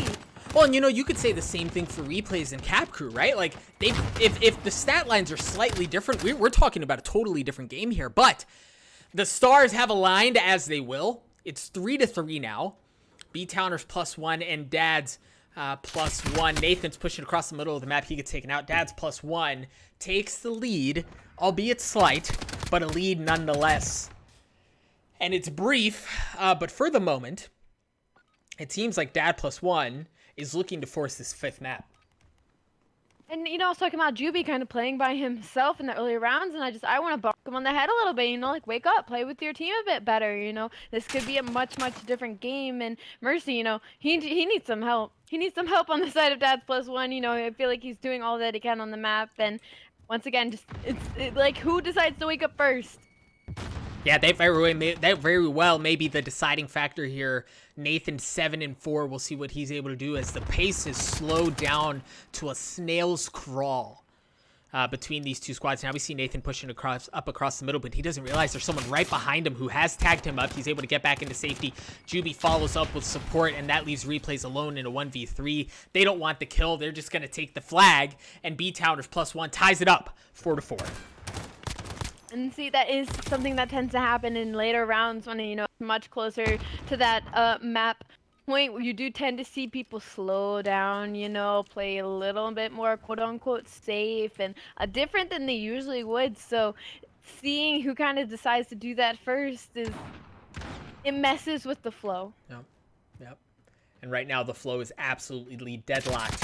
Folks, 4-4 Juby with some very nice shots, opting to go up close and personal with the pistol. When he has the entire map in front of him. He spots Mercy. Again, has a long-range weapon in his back pocket, opting not to use it. He must know something I don't. But in that instance, it does not pay off, as Dad +1 puts another round up. 5-4. And Dad's +1, 1 round away from sending us to Game 5. I was 100% definitely seeing B-Towners win this. Not saying that they totally could win 2 rounds in a row right now. That's +1. I talked about waking up. I don't feel like replays woke up as much as I wanted to, but they're getting carried enough by Mercy where I guess they just need it. Juby here, 5 and 6. Again, looking to put something together. You got to make something happen here. He has spotted one. Oh my gosh, Mercy trades it right back. Yeah, he might have been spotted first, but the bullet rained true. Now we're going to hop on board here with Cap Crew. Cap Crew sitting at 6 and 6, very respectable. He gets taken out and drops to a negative stat line, and that's going to leave Replays and Mercy up against Impunity in a 1v2. B-Towners +1. Impunity, you got to make something happen here, but he's been spotted. Yes, and Impunity goes down. Dad's +1 wins the map, and Allie, we're going to map 5. Or I didn't see, I didn't see that. I didn't see my Mercy pulled it through there for Dad's +1 because I really thought the favor would be over for B-Towners. You know, Juby started getting a couple more kills here and there, and Replay still, you know, stayed in that pretty negative stat line. So to see them end up pulling it out and winning, you know, Mercy, huge props to him as he kind of dragged a bit of his team through there. And talk about like a negative stat line. You know, Mercy, we talked about Mercy. He played super well, 11 and 4. Replays 3 and 6. Cap Crew just goes -1, and then on the other side, Nathan 7 and 6, a 5 and 7 performance out of Impunity and Juby. So very, very, very interesting out of both of these squads, and it's fitting, given how the last 4 maps have gone, that it's all going to be decided on one last map, and the last map is going to be Atrium. It looks like a player has dropped out, so we'll get information on that here as soon as possible and figure out what's going on so we can get them back into the lobby. But for the time being, Nobod, Holy Mustache, thank you. Let's take a look at the brackets. Let's take a look at the brackets. Let's see what's going on here. Because again, this is a 32 team bracket. There's action going on all across the board here while everything is going down. Engage Tempo taking care of business over the Clutch Monkeys. There's no monkey business, no monkeying around happening there as Engage Tempo advances. Acidic Dangles and Senshi are still duking it out. We're obviously commentating over Dads +1 and B-Towners +1. Further down, the Claw Squad, unfortunately, after sending Diamond McKnight home packing, they take a similar exit. Stage left as Team 1 advances to round 3. Further down, we see Totem takes care of Future Pros. It must be much further in the future that they're going to become pros as Totem advances. And then further down, the Jedi Council using the Force over Disengage Gaming up 3-0, and then Espiritu 3-0ing Silly's Stream Superstars as well. I wanted to get some clarification. It looks like we were just switching lobbies, so switching hosts. We apologize for that. As soon as we get that ready, we will get going. But again, 32 teams. Let's say you want to play in the next one. Best way to do that, join the Discord, the Røkkr Discord. There are links that if they haven't been dropped in the chat, let's drop them in the chat right now, so everyone who's here gets an opportunity to sign up and get to play here in the next one. Allie, this is your first Røkkr Discord 3v3 gunfight tournament. Tell me about your time. How's this been for you so far? No, this has been super fun. I love learning how 3v3 is being played out because obviously I yet to see it, but I'm also looking at this bracket and I just want to speak for a moment. We need to watch. I feel like we need to watch Team 1 now because I got to see Claw Squad and you know how they played and how well they played together and their synergy. And now they've just been 3-0. You know, now they've just been wiped off the board. So I'm very interested on what team was able to do that. And I'm also really sad that Silly Stream Superstars weren't able to make it into the 3rd round because you know we love that name and obviously here we love Silly and we love his stream. So I totally would have had fun watching that. And Jedi Council, so happy they made it through too, just for the Star Wars reference, just for that. It's been a blast so far. The teams. Oh, 1 second. I apologize. I was trying to get the map to stop, but unfortunately it has started. The team names are going to be inverted. But what we can tell you is that we know it's map 5. And it is going to be going down on Atrium. We're going to get you guys loaded into this as soon as possible. Actually, my hope is that we are going to stop the lobby so we can get that situated. Yep, it looks like we were able to stop it. So while we get that stopped and situated, Allie, need predictions out of you. This one's for all the marbles. Map 5, game 5, excuse me. I mean, this is it. You lose, you're going home. What are your thoughts? Well, going home, I do believe they might already be home, but I get what you're saying. And looking at the map that we're going into Atrium, this map is such a kind of sit and wait map, I guess, because even one peek, it's over. It's over. It's over. There's nowhere to really hide. It's your sliding chances of making it to middle or anything are very, very slim. It's just sitting. It's a waiting game. I feel like this map is a lot of a waiting game, and as we've seen so far, we've seen Dads Plus One being that kind of patient team, sitting back and wait. But we've also seen a lot of success come out of B-Towners and just running at them and being in their face. So I feel like the gun lineup here will make or break this map for them. I feel like, if they get any faster guns like pistols, shotguns, submachine guns, I feel like I'm heavily in favor of B-Towners, but I feel like if we get some slower guns, even maybe a revolver or something, or an AR, I feel like Dads Plus One might have a little bit better chances. I am being I'm being told in the chat that it looks like it was actually Silly Stream B team. So although it didn't end well for them, it looks like it was just a B team. And holy smoke, speaking of the B team, we swapped over to the round, and as soon as we swapped over, it was over. B-Towners running shop right now over Dads Plus One in the first round. And the shotguns, the tight corners, it makes perfect sense. Yes. I told you, they're just gonna start running at them, and I feel like, I don't know, can't handle that pressure. Nathan pushing around, he gets taken out, but not before taking one down with him. Now Cap Crew and Impunity in a 1v1. They're both at 28 health. And unfortunately for the B-Towners, Dad Plus One emerges victorious in the deadlock.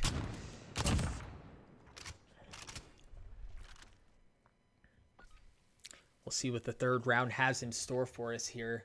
Again, folks, this is game 5 here on Atrium. We'll get that updated for you guys as soon as possible. I don't want to draw any attention away from the action. Look at Nathan. He's just running forward. He doesn't care. Zero regard for what's happening around him as he just runs into the faces of Dads Plus One. Nathan eventually goes down, but not without taking folks with him. Impunity now is able to get the final kill needed as B-Towners Plus One takes a 1-round lead over Dads Plus One. I'm just asking, just in case, once again, are the names flipped once more? Nope, we should be good. Okay, we're good. Okay, then once again, B-Towners just sprinting in their face, and once again, Dads Plus One, I feel like they're trying to change their pace to fit B-Towners, and it's just not working out. It's not Cap Crew, the last man standing up against B-Towners, and well, it didn't end well, as the Semtex does the last bit of damage onto Cap Crew to take him out, courtesy of Juby. Now 3-1 in favor of the B-Towners. And, Allie, you're absolutely right. Dads Plus One hasn't been able to get much going, and it's not going to help when Nathan's able to do that. B-Towners Plus One, again, the round starts, and it's over almost as quickly as it starts. The MP7 just wreaking havoc all over Dads Plus One and B-Towners. 1 round closer to advancing to the next round. They aren't even letting them out of spawn. Not that I think Dads Plus One would move out of spawn because of the type of team that they are, but they're not even giving them the chance. They are just sprinting at them, giving them no time to think, and I think that's the advantage that they have here on this map. And as quickly as I was singing the praises of B-Towners, Dads Plus One says, anything you can do, I can do better, in very typical dad fashion. Oh, but the RPGs! Two shots across the map as somehow nobody dies. Trying to hop on board here with Nathan. Nathan gets taken out. Impunity starting to push forward. He's going to get one, and he's going to get lit up, literally speaking, shortly after that. Dads Plus One takes another round. Now 4-3, still in favor of B-Towners, but Dads Plus One is starting to make a contest out of this thing. And we saw this earlier in the series of, down so much, round by round, really starting to crawl back at that lead. So I'm interested to see the kind of flip switch here that happens once again. B-Towners +1. These rounds are going by so quickly. B-Towners +1 finds themselves up 5-3, 1 round away from sending Dads +1 home and eliminating them from the tournament. We're going to hop on board here. This is going to be much more docile, at least I think, because it's a pistol round. But of course, as I say that, Nathan pushes forward. Impunity does the same. Now he's opting to back up. It's a 3v2 in favor of Dads +1. Juby gets 1. And that's going to tie it up to a 2v2 replay. He's waiting around the corner. He's going to spot Juby. Is able to tag him up, but he gets tagged up in return. The crossfire from Dad +1 proving to be too much for Juby, and Dad +1 wins. They're still down in the rounds, but at least it's one less, as it's still a 5-4 in favor of B-Towners. Saying about this is on the side of Dads +1. It might as well be a 2v3. And I hate saying that, no, it's not. Like, the switch is not adjusted to how quickly B-Towners have been playing. So, once again, if he just kind of finds his rhythm, you know, this is a completely different game, but I just haven't seen that out of him so far. And you won't see it for much longer, unfortunately. You can wait and you can wait, but it's not going to matter. The B-Towners take care of business as Dads +1 goes down 6-4, an 11-4 performance out of Impunity. And Dads +1 isn't able to put it together. Congratulations to the B-Towners. They're going to advance to the next round. And Dads +1 is not. Allie, thoughts on the series in general, really? This is the first map 5 that we go to. I want to get your thoughts on that. I just felt like in most maps, you know, it was just a player that couldn't adjust the pace, you know, the other team. And especially in that final map, you know, I just felt like Replays couldn't adjust to the pace of B-Towners, and that's really what hurt them there. Because, you know, Mercy, Capcrew, I feel like their stat line wasn't that bad, but it's so hard when you have your, you know, and especially in the 3v3, and it's so little engagements and so little amount of people on the map that you need everyone there and able to kind of make that change and adjustment versus, you know, making it more like a 2v3. Yeah, and again, if you just joined us, like if you literally just tuned in, I'm so sorry, you missed a good one. B-Towners +1 and Dad +1 goes the distance. Dads, excuse me, +1 goes the distance. And Dads +1 unfortunately is eliminated as B-Towners +1 advances to the next round. I want to take a very quick moment to take a look at the bracket and see what else has transpired while we were away. Yeah, the Jedi Council and Espiritu 2 Totem Team 1, I am being told by my producers that it was a typo, so we believe that is Team 1, and then Engage Tempo. We're still waiting for the outcome of Acidic Dangles and Senshi and Mini Asim and the Elite. So, a couple of matches still left to be decided in the second round, and there are a couple of players and teams waiting expectantly here in this third round. Allie, it's been a doozy, but you know what? I promised you giveaways. I did, and I'm a man of my word. Got to give the people what they want. So we're going to do some giveaways. Here's what you need to do. I need all of you to switch over to Discord right now. We're going to drop a bot in the Discord, and the instructions are very simple. You need to react to the post that the bot is going to drop. The bot is going to select a winner, and then really the winner gets to celebrate. So, again, pull up your Discords, get ready. The post is going to be dropped here shortly. React to it. I believe you're only going to have 5 minutes, so you got to move fast. Make them move. Pew, pew. Get into that Discord as soon as you can, because you don't want to miss out. We will have more than one giveaway going out tonight, but why would you reduce your chances of winning by missing the first one? And with that said, we are going to go ahead and drop that there very quickly. And, you know, Allie, I think this is a really good opportunity for you and I to chat, right? How long have you and I known each other? 4 days? Maybe 4 days. Maybe 4 days. Maybe 4 days. Which essentially makes us what? Best friends? Best friends. We are honestly closer than anyone that I know. Best friends. Do you think that if you and I were to have to do a little trivia, that we would know each other's answers? Yeah, no, for sure. Yeah, you feel good about it? No one wrong. Yeah, no, I feel super good about it. Well, you know what? Sure. We're going to cut to a break, and then she and I are going to do trivia, and then we're going to come back and tell you all the answers were right. But while we do that, you guys are going to get a chance to see whether or not the Minnesota Røkkr Call of Duty team is able to replicate the successes that Ali and I are going to be able to produce off stream. Take a look at the Minnesota Røkkr Call of Duty team and see how they handle a little bit of trivia amongst themselves. Who on the team is a shoe collector? Hold up. All right, so look, this is either this is Jerome or Justin. Jerome? No, Jerome, Justin, or Adam. One of those. It's not Adam. Adam's not a shoe guy? Justin? Justin. Because he has There's a lot of There's shoes. a lot. There's Adam Assault, there's Justin, and there's Brian a little bit. Justin has the most. But Justin has the most, yeah. Has to be Justin. It has to be Justin. Justin has Back on that. PlayStation Air Force Ones on. That's fire. That's kind of fire. Who else has those? So you want to go with Justin or Jerome? Let's go with Jerome. Yeah, Jerome has. Jerome? Final answer? Jerome, yeah. Justin. Justin, easily. Justin. It's Justin. There we go. Yeah. It's Justin. Oh my goodness. Dude, PlayStation. Bro, You're I right. knew it, You're I right. knew Nobody it. else has those in the game. You're not lying. We should have went with him. All right, next.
And I've been chillin', watching the ocean with you. Baby up with a slow motion crew. And we up in our cloudlands when people change, but not us.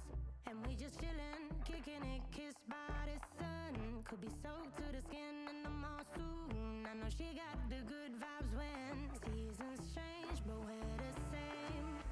Even if I lost all my money, the zero runs deep, honey. And I don't need to speak a single word, 'cause you got me holding. Even if my jokes aren't funny, my tongue tied up on it. And I don't need to speak a single word, 'cause you got me holding.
We're back.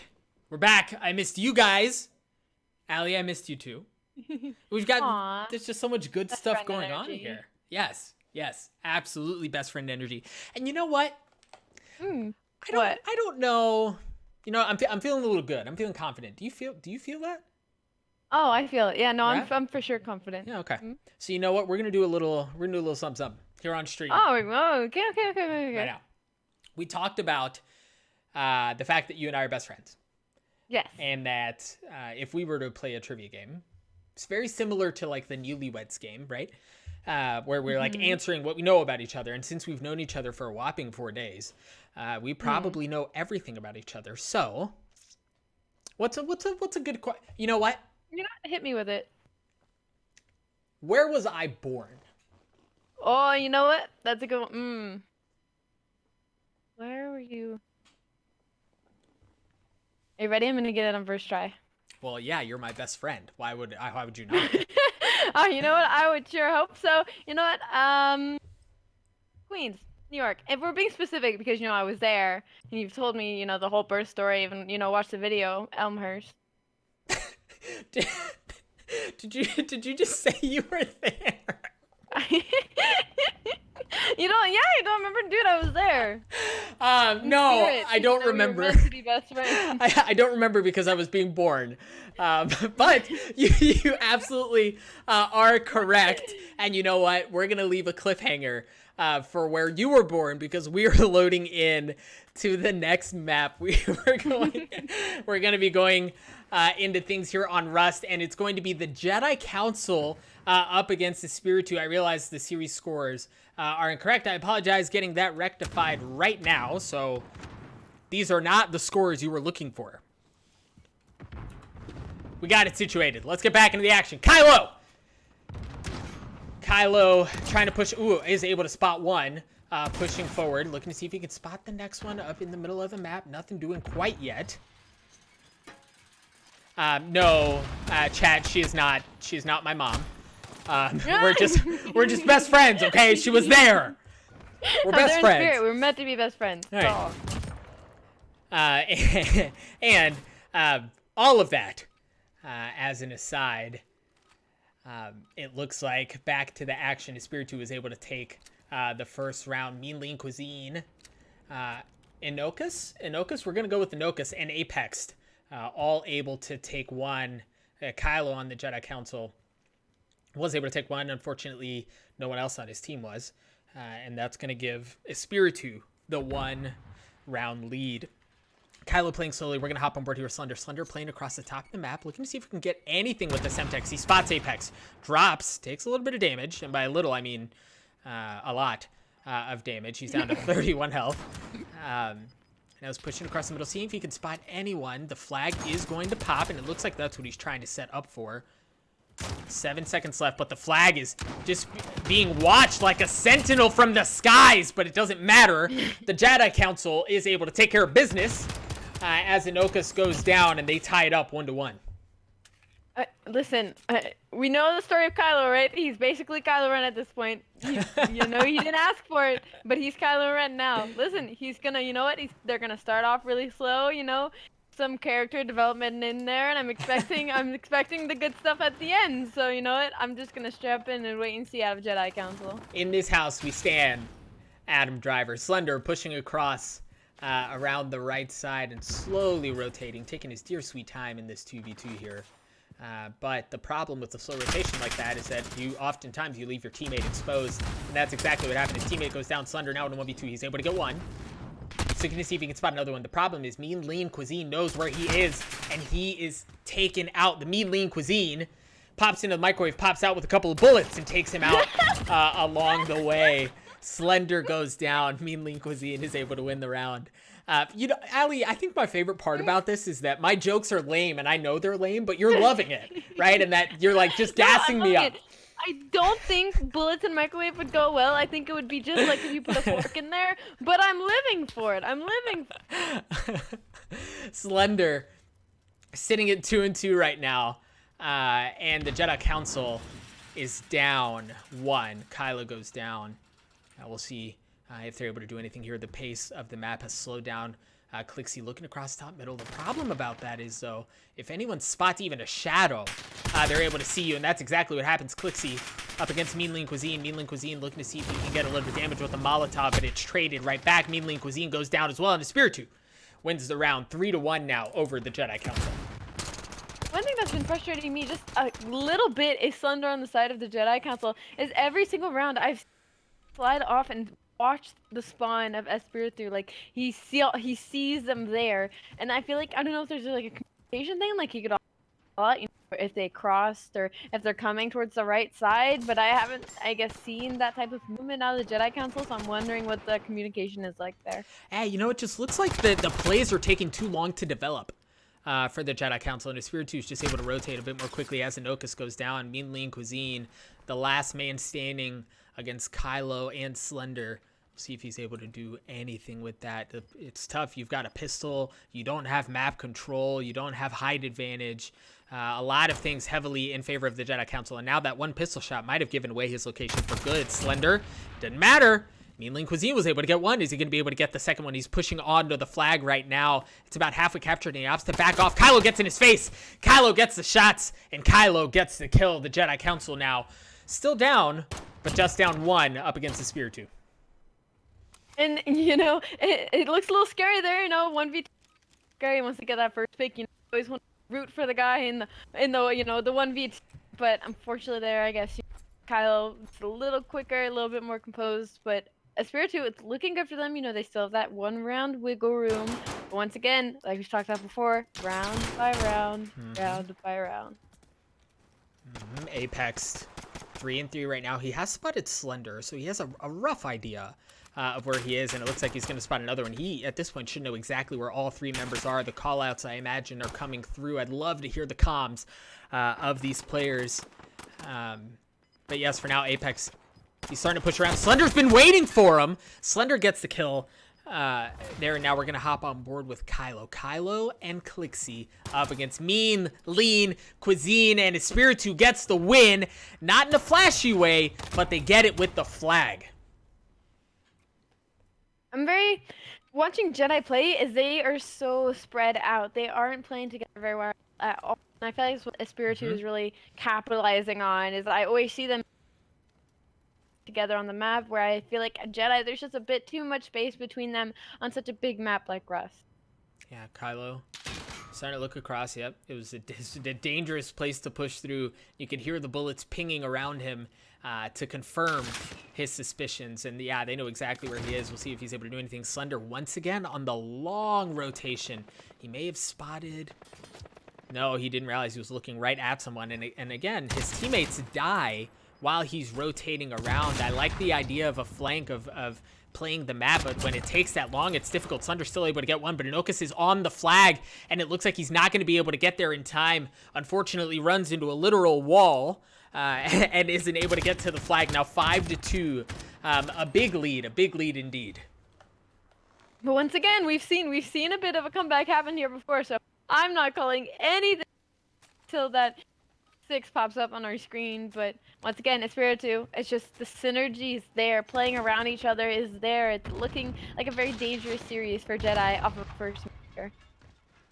Yeah, Espiritu, and you know, you wonder if maybe the Jedi Council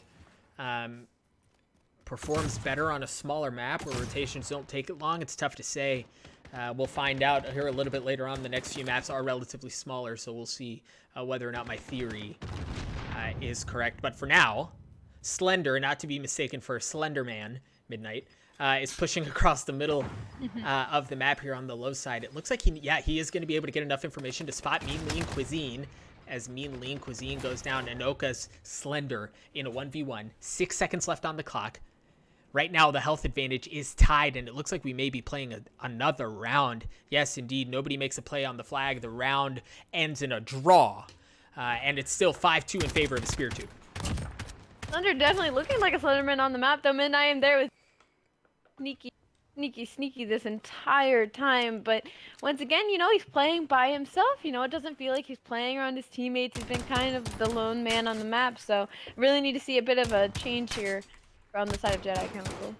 Yeah, we'll see if Clixie's able to get anything going. 3-6 so far. Looking to see if he gets any nugget, a shred of information, a tiny bit of knowledge that he can make a play off of. His teammate goes down. Now he pushes out. He's going to spot Anokas. The pistol shots did not look good, and unfortunately, he left himself exposed and gets cleaned up. Now Slender, again, in a 1v2, it feels like we've told this story before. 5 seconds left on the clock, and this time the health is going to be heavily in favor of Espiritu. Espiritu can just wait this out and get the map win. Slender's going to have to make a play on the flag. He's on it now. Oh my gosh, for a second I thought, for just a moment, there was a sliver of hope, the slightest possibility that he was going to be able to steal that flag away. But comes up just a bit short. Espiritu takes a 1-0 lead over the Jedi Council. Now, Allie, we talked about the maps, right? We talked about whether or not the rotations were maybe too difficult for the Jedi Council. 3 and 7 out of Clixie certainly didn't help. The next map, I'm taking a look at my notes here. The next map is Bazaar. Bazaar, notably smaller than Rust. Do you expect a similar performance, a similar outcome? What are you thinking? Well, Bazaar is an interesting map for me because I've never played it. I have never touched the map, but very loosely know what that layout is like. So it'll be a new learning experience, not for players in game, but looking at it now on my other screen here, it definitely looks smaller, and it looks like the height advantage in these windows are going to be key when it comes to this map. So I'm definitely interested to see who kind of takes advantage of that here. Yeah, and it doesn't take 36 days to get from one end of the map to the other like it does in Rust. So that's something to certainly keep in mind. We'll see.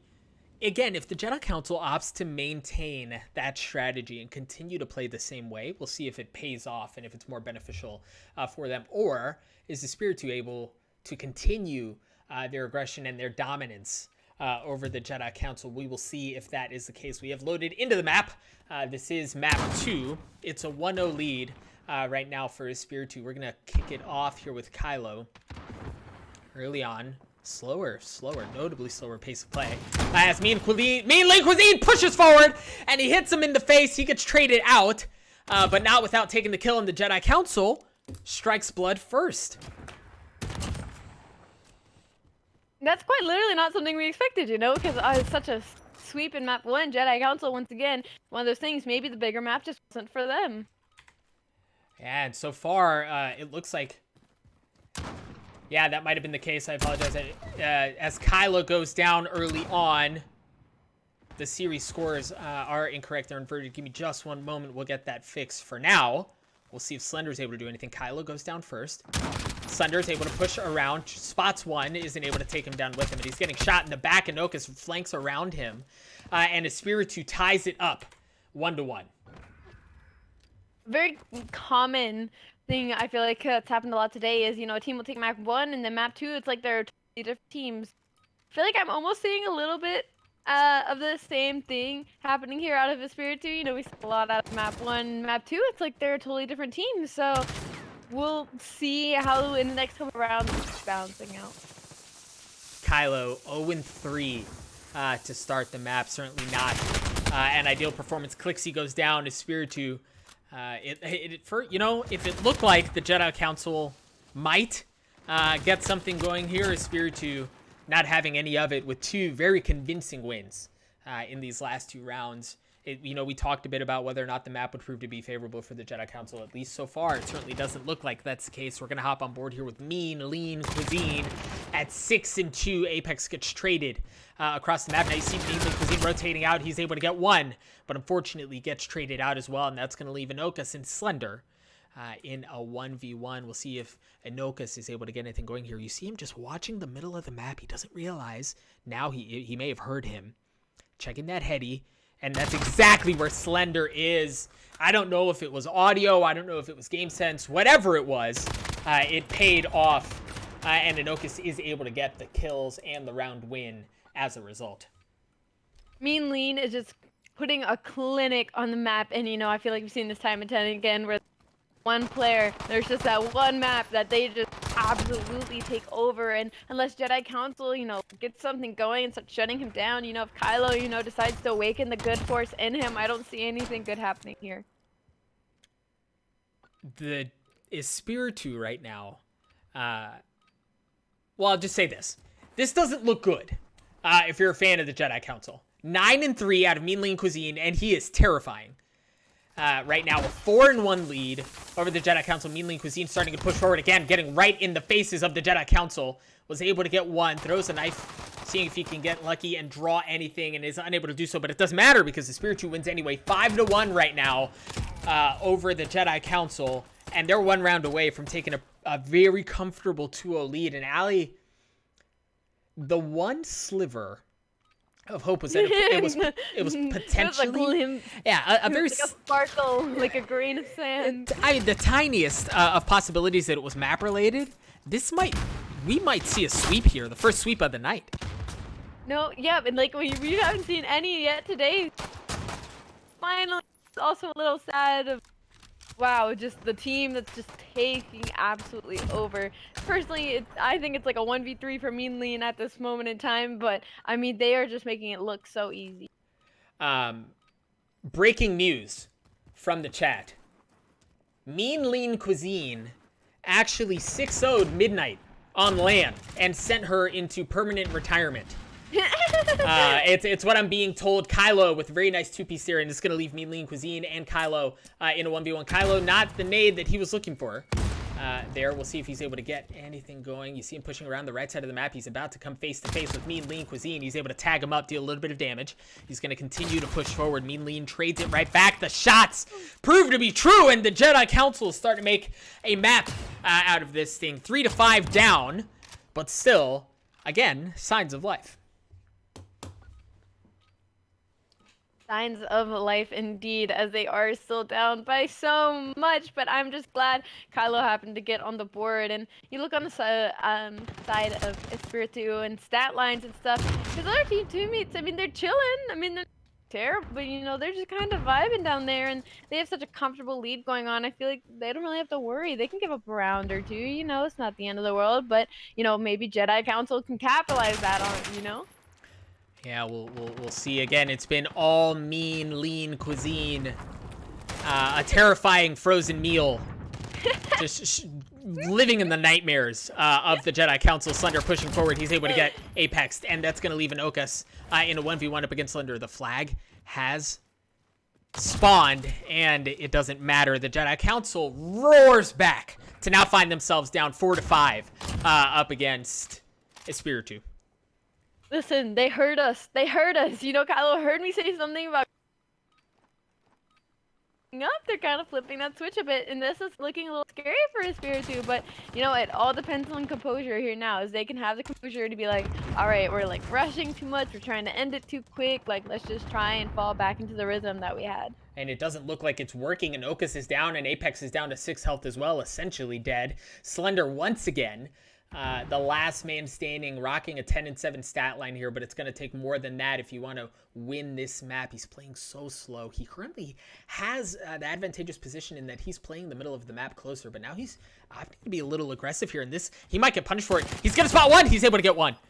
Now 1v1. The flag has spawned. Slender has spotted Mean Lean Cuisine. The wallbang tags him up just a bit. Now he's waiting.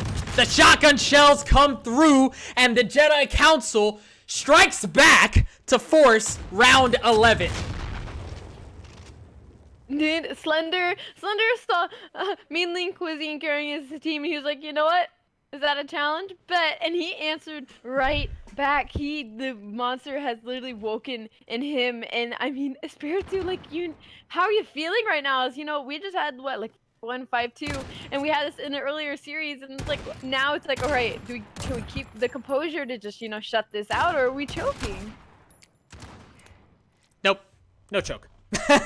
Espiritu puts it together when it matters the most, and they managed to win round 11, up 2-0 over the Jedi Council. But holy smokes, Slender 13-8. He made Espiritu work for it.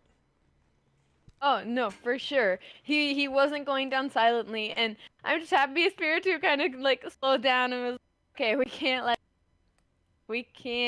let this happen.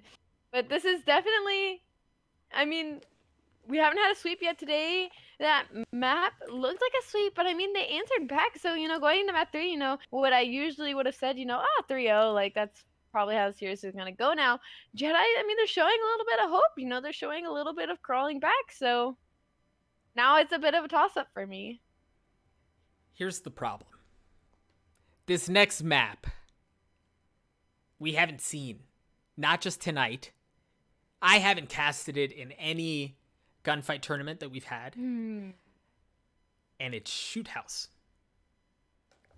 It's Shoot House. Again, we haven't seen Shoot House before, so I'm super, super excited to see that. It looks like the players may be moving some stuff around as far as lobbies go, so give us just one moment. We'll get that confirmed. In fact, just to be safe, I'm going to cut to a very quick break, get this situated, and hopefully this will be a very brief one.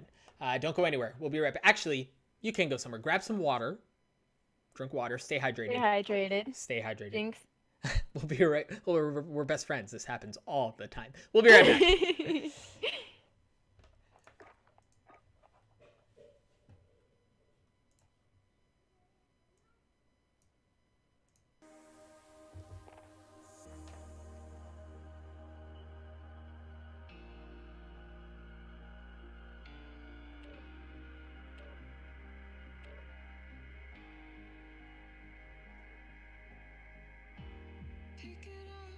Pick it all up and start again.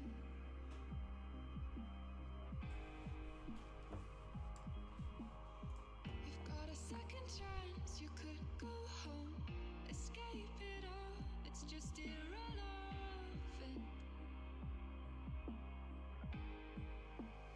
It's just medicine.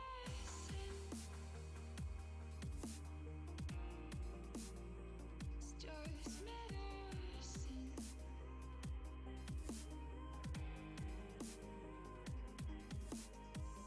You could still be what you want to, what you said you were when I met you.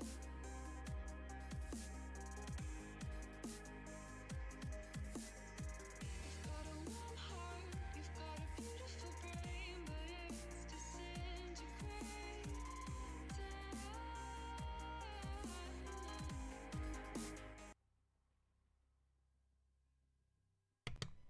Now we're back. We're back. Thank you so much for sticking with us through the break. It looks like we got things situated, and we should be getting back here into this map as soon as possible. It is going to be Gunfight, and I just saw a really good question in the chat. Hey, Allie, let's say Yes. I want to play in one of these tournaments. Where would I go? How would I go about that? Go to the Discord, of course.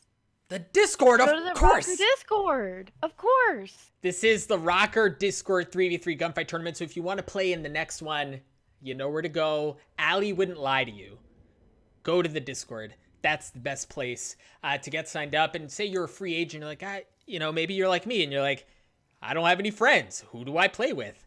We can take care of that for you too. There are lobbies in there, or there are channels in there where you can find people to play with. So come with friends, come without friends, it doesn't matter. Come anyway into the Discord as we head over to Shoot House. This is map 3, between these two squads. The Spiritu is up 2-0. Kylo pushing across the left side of the map here, or the southern side of the map, if you're looking at the mini-map. Me and Lean Cuisine in a 1v2. And Allie, given the layout of this map, are you expecting much slower of a pace of play? So I actually have played Discord Discord. Oh my Same. goodness, I can't Big stop same. thinking about the Røkkr. I've played Shoot House a lot, like just shooting bots and stuff and move my way around the map. It's a large map. It's bigger than Rust. So seeing this be played out in 3v3 is definitely different. It should definitely be interesting because of the amount of places and advantages you can take and routes and stuff. I feel like a lot of this will come down to COD timing. Yeah, and we also saw that, I don't know why that was so hard to get out. We saw that there in the first round, as it goes to time distance, Kylo trying to play the southern side of the map yet again. There are 2 members of Espiritu who are watching that. We see Kylo rotate over. We'll see what Slender's able to do here. Rocking a 2-0 so far. And again, look at how slow this is. Inokus takes Slender out. We'll see if he's able to follow up. Yeah, he got a kill, but he's down to 39 health. Not the healthiest of players on the map by any stretch of the imagination. And it looks like he's just waiting around the corner to see if anyone spots. Once again, it looks like we're going to be headed to a neutral flag location. Now the chaos starts as bullets erupt from both squads. Inokus gets tagged up. Again, Apex goes down. Inokus in a 1v2. Kylo, he's able to get one. The problem is the flag is already halfway there. It's neutral. And it looks like Clixie's watching it. Clixie was watching it indeed. The Jedi Council plays that perfectly. And they find themselves up 2 rounds over Espiritu. Very nice shots there out of Clixie. I told you, Kylo's slowly waking up, but Jedi Council maps. I mean, I say that, and Ross obviously quite a big map, but maybe they just do better with different routes, you know, and obstacles in their way to hide and kind of mentally mess with the other team, whereas Spiritu was very used to just, you know, being in their faces, you know, being squished together. Just Jedi, they're doing well with the patient game. They are. Kylo 3-1, Slender 3-1, and unfortunately, Inokus goes down. Mean Lean Cuisine follows up by giving Clixie a haircut of his own, probably the first haircut that's taken place since the stay-at-home mandates have started. I'm desperately in need of a haircut myself, but I digress. Mean Lean Cuisine looking for another one across the middle of the map, and as true as time itself, we find ourselves in a neutral flag situation. Mean Lean Cuisine looks to see if he can get Kylo. He cannot, and the Jedi Council is up 3-0. Ali, this may have been the map. It may have been the pace of play. I don't know what it is, but whatever it is, it's working right now for the Jedi Council. It was a complete momentum switch. Like, obviously, nothing to be, like, it was to be expected because, you know, Spiritu, how hot they were coming off, and, you know, they have a 2 lead. To see Jedi just be able to answer back when they're, you know, at series point it's incredible. It's incredible to see. It's incredible to watch. Slender looking to see if he can spot anyone coming along the northern alley of the map. Nothing doing quite yet, but he doesn't realize that a member of his Spiritu has already pushed forward much closer than he realizes. Now he's going to spot Apex. He's able to tag him. But again, he thinks he's fighting a 1v1 right now, and that is not the case. Now he's going to spot Mean Lean Cuisine, get up close and personal. Both Slender and Mean Lean run away, and members of his Spiritu are dropping left and right, leaving Mean Lean Cuisine alone to die. The Jedi Council is up 4-0 right now. Things not looking good for his Spiritu. They are quite literally a force to be reckoned with on this map. We're probably done here, right? Yeah, no, after that one. Yeah. All right, guys. Thank you so much for showing up. Here we go. Speaking of showing up, we've got to see if Apex is going to show up. 0-4 right now and hasn't been able to get anything going. Inokus and Mean Lean Cuisine have dropped, and that's going to leave Apex in a 1v2 if there was ever a time to put the first kill, on the map up. That would have been it, and it didn't work. The Jedi Council 5-0. And the truth is, Kylo had no business winning that gunfight, but he did. And that's gonna give the Jedi Council no match business. Point. No business whatsoever. We're gonna stay on board here with Apex again. He's got to get over this hump. 0-5 right now, peeking across the middle, mounted, seeing if he can spot anyone on the other side of the map. His teammates are taking care of some of the Jedi Council. Slender goes down. Apex, maybe he's just realizing that he's not playing well and he just wants to watch his spawn. Not really sure. Let's take a look at Clixie here, as Clixie and the rest of the Jedi Council try to control the middle. 8 seconds left again until we find ourselves in a neutral flag situation. And right now, the health is in favor of Espiritu. But that wasn't the case for long. Apex 0-5 in a 1v2. Not able to do it. We haven't seen a series sweep, but we did just see a map sweep as the Jedi Council runs shop on Espiritu on Shoot House. I'm speechless. I feel like the map just started. Yeah, I feel like the series just started. I feel like we just hit a hot reset button on all of their gun skill, and we're just seeing a whole different Jedi Council than we were used to, than we expected to see. It's like a Spiritu was like, all right, we'll give you one. You know, he's like a little dog bone to throw at them, and I'm still expecting a Spiritu to win the series, but that just I want to know what happened. Where did they go wrong? Yeah, everything went in favor of the Jedi Council, and Espiritu wasn't able to really leave the blocks. It felt like they never really started the map. The next map is going to be Cargo. Cargo, much more traditional, very similar to Bazaar as far as narrow lanes and height, and nothing like Shoot House. With that in mind, Ali, I'd love your thoughts. Espiritu is up 2-1 over the Jedi Council. How do you foresee this going? I expect Espiritu to absolutely run this map. I expect them to completely and utterly run this map. Should I tend to be wrong, we shall see. But with the layout, with the 3-lane, with it being smaller, seeing Jedi do so well on a bigger map, I 100% expect kind of that flip again to kind of like go back towards that smaller map, those closer gunfights that we know Espiritu are really good at.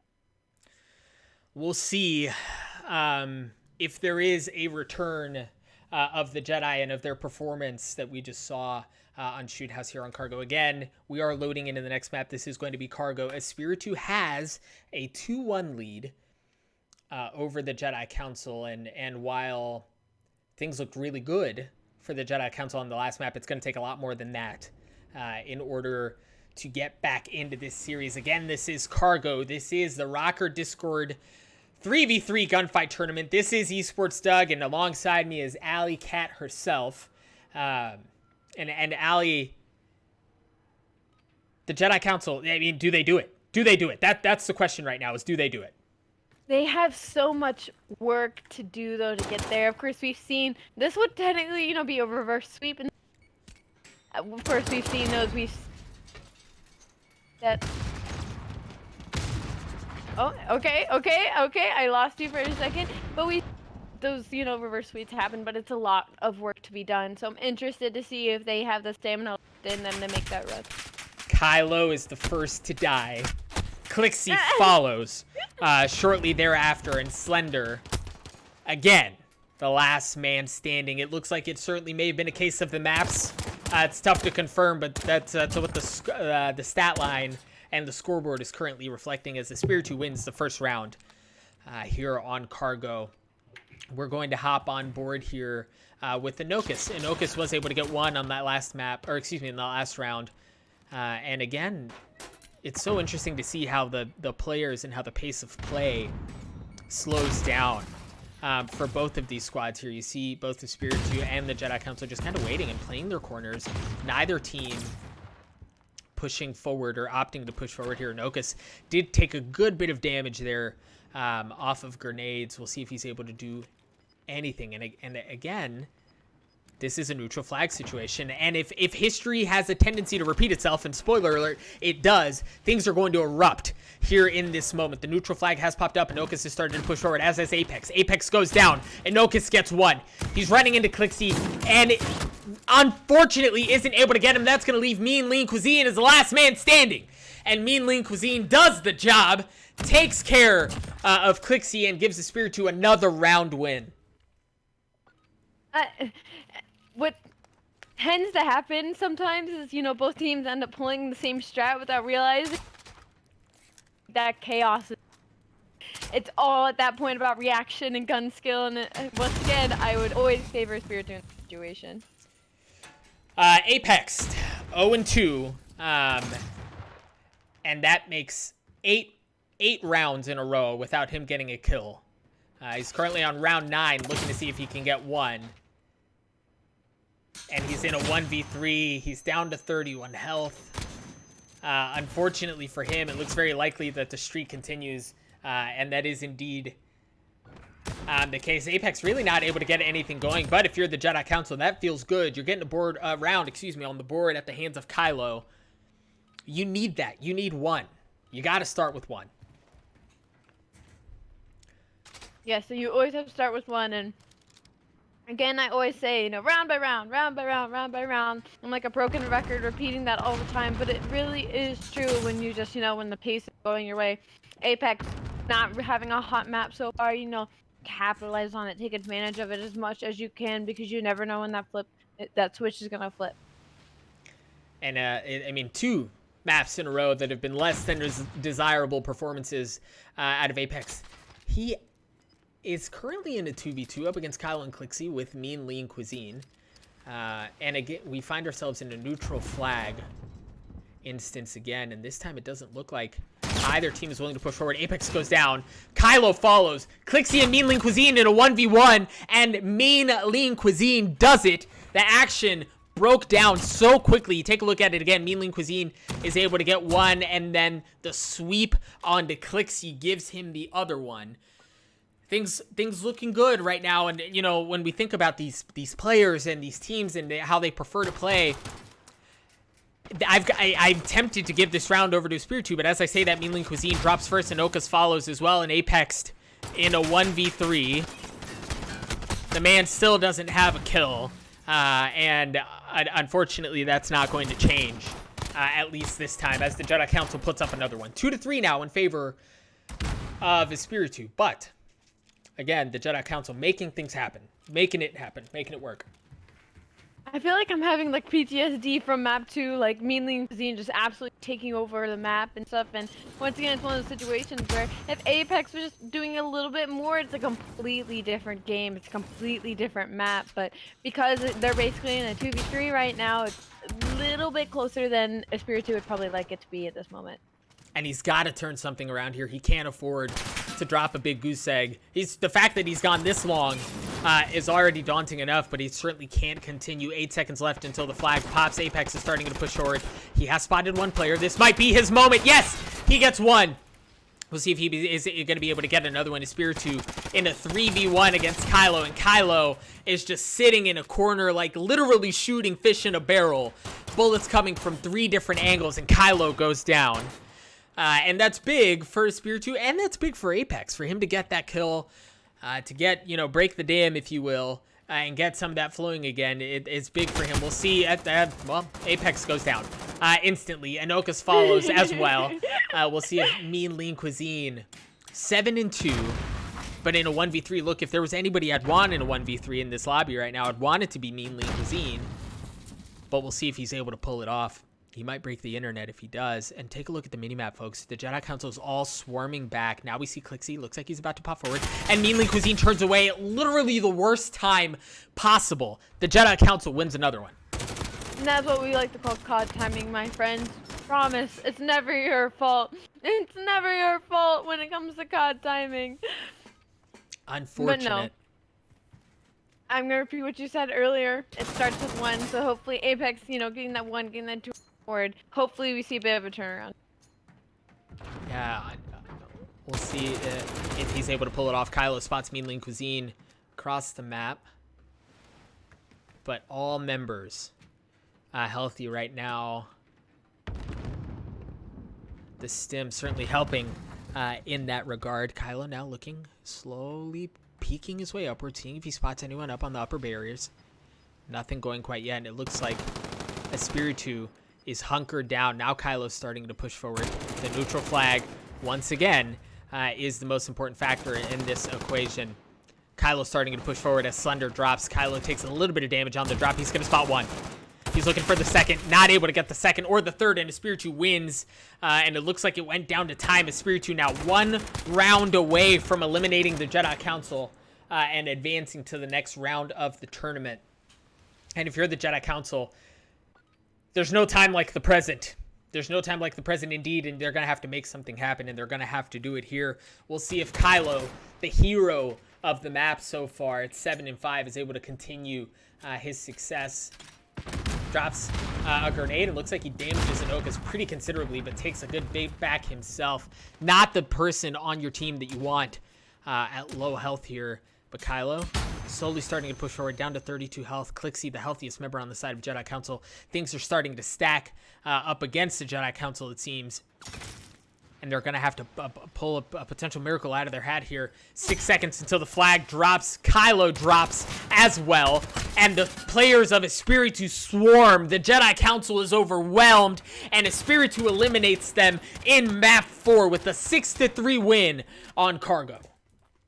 Listen, all I'm saying is Kylo really needed his ray on that map, and, well, and Clixion's the Slender couldn't fill the shoes, so it went as expected. Espiritu, with Mean Lean Cuisine on their team, they are looking dangerous. They look super, super good. You know what? Let's take a look at the bracket here.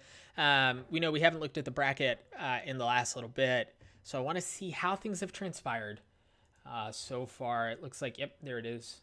It has loaded for you guys. Let's catch up on the action on what's gone down since we last looked.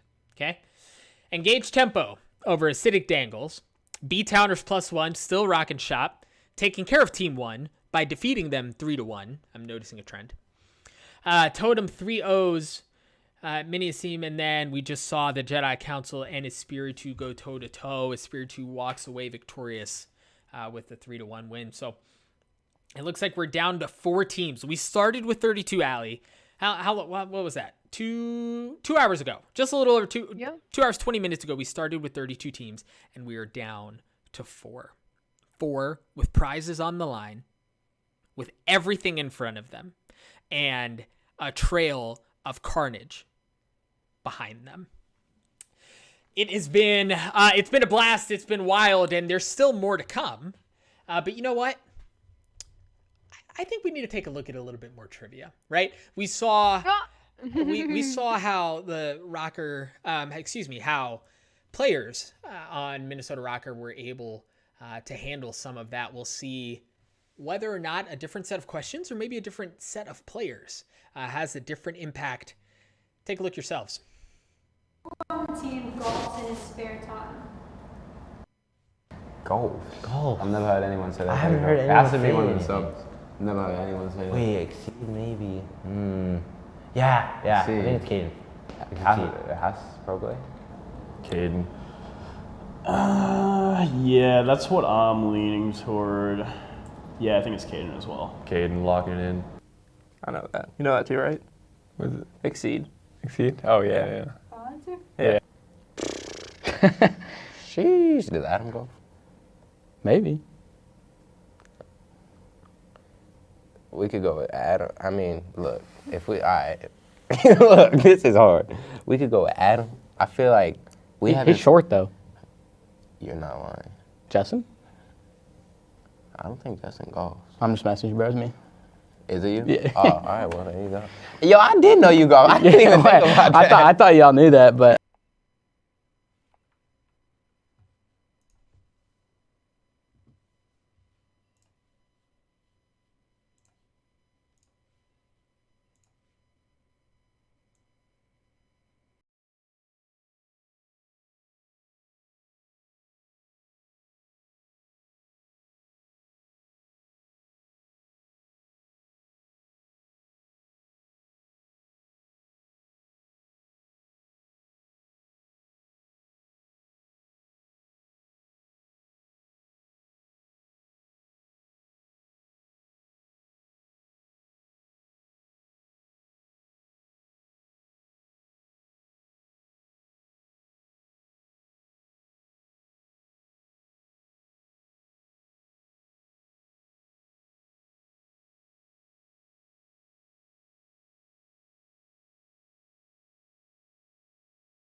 Thank you for sticking with us through that extended break. We got everything situated. We're back. And we have a semifinals match for you guys. This is going to be Engage Gaming going up against B-Towners +1. But you know what? Before we do that, before we get that, let's give something else away. I want to give something else away. So if you didn't get a chance to do so last time, good news. There's another giveaway for you happening right now. Hop over to the Discord channel, react to the post, and a winner, will be announced. You only have 5 minutes, so you got to move fast. But again, pop over to the Discord channel, react to the post, and that will enter you in a chance to win. The bot will take care of all of that for you. That said, Allie. Yes. Rust, Atrium, King, let me start over because I botched it. Let's say, wait. I botched it. Let's try that again. Pine, Atrium, King, Rust, and Speedball. Thoughts? I love that Pine is first. Pine is my favorite out of the entire map pool that we have so far. Who says I'm that? Very excited to finally. What do you mean? Who says that? I love Pine. I love it. Come on, the greenery, the environment. It's May Day. What do you mean? Who says that? No, nobody. Listen, nobody says that. Nobody willingly likes Pine. That map is brutal, but this is semis, and it is on Pine. Somehow, Allie likes not being able to see anyone anywhere on the map and just getting shot from angles that you can't see. But either way, we're going into this thing. And again, it's going to be Engage Gaming up against B-Towners +1. I'm not sure what happened to the A-Towners. They might have gotten lost, and the B-Towners picked someone up along the way. But we've seen the B-Towners before, Allie. Yes, we have. So with that said, is it easy for you to give the advantage to the B-Towners? Just because we've seen them, yes, but then again, we've also seen Claw Squad, and Claw Squad got 3-0'd by by Team 1, So I feel like, wow, the bracket, I just messed up a whole lot of things. Don't mind me. B-Towners 3-1, they've 3-2, they 3-0'd their first round, so, they've been winning, pretty comfortably, except for, the other +1 team, but we don't talk about that, they cancel each other out. So I'm obviously their favorite going in. And well, it worked out so far. Your predictions look right. Juby, is able to rock Daz's dome to get a kill and get the first round in favor of the B-Towners +1. We'll see if Daz is able to get anything going here on the side of Engage tempo. You see him pushing up. Two members, of Engage are keeping that tempo high and pushing up across the middle of the map. Daz has been spotted. The Molotov's going to come out and it's going to tag up one. The wall bang proved to be too much as Clarity goes down, and that's going to leave Engage into 3v2 up against B-Towners +1. Make that a 3v1. Nathan's the last man standing, and he gets taken out. Engage tempo ties it up 1-1. When I hear a name like Engage Tempo, I expect them to play incredibly fast. I feel like we just watched that in that previous round. I feel like they were just kind of getting up in their face a little bit, so I am excited to see in the next round coming up if they continue to keep that faster, pressurized pace. I'll hop on board here with Nathan. Nathan was a hero many a time the last time we saw this squad, rocking the 2-2 stat line already. So he's, there are certain things in life that are true and reliable. Death, Taxes, and Nathan playing well, and we'll see if he's able to keep that up. Of course, as I gas him up, he goes down. Clarity in a 1v1 up against Dez. They both have marksman's rifles. It looks like Dez has been spotted.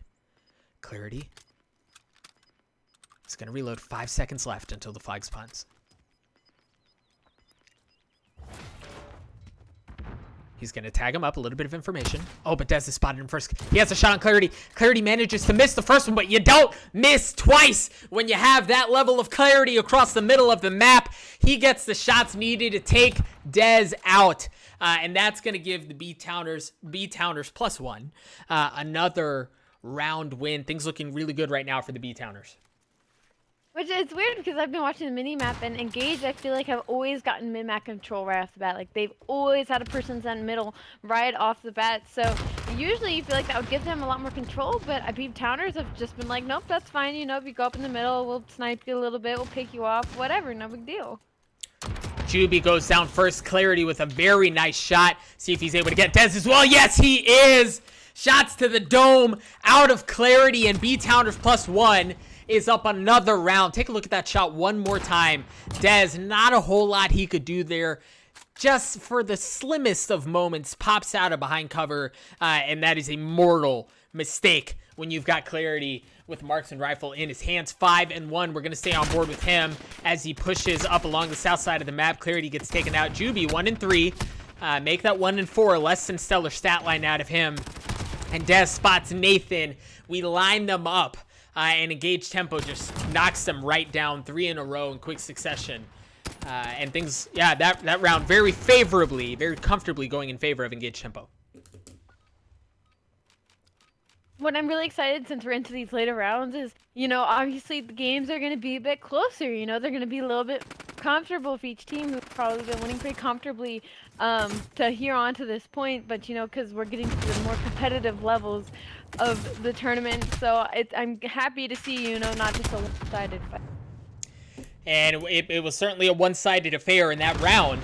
But we'll see if the rest of the series maintains that. Nathan with a very nice two-piece. On to Ghost as the final victim on the list.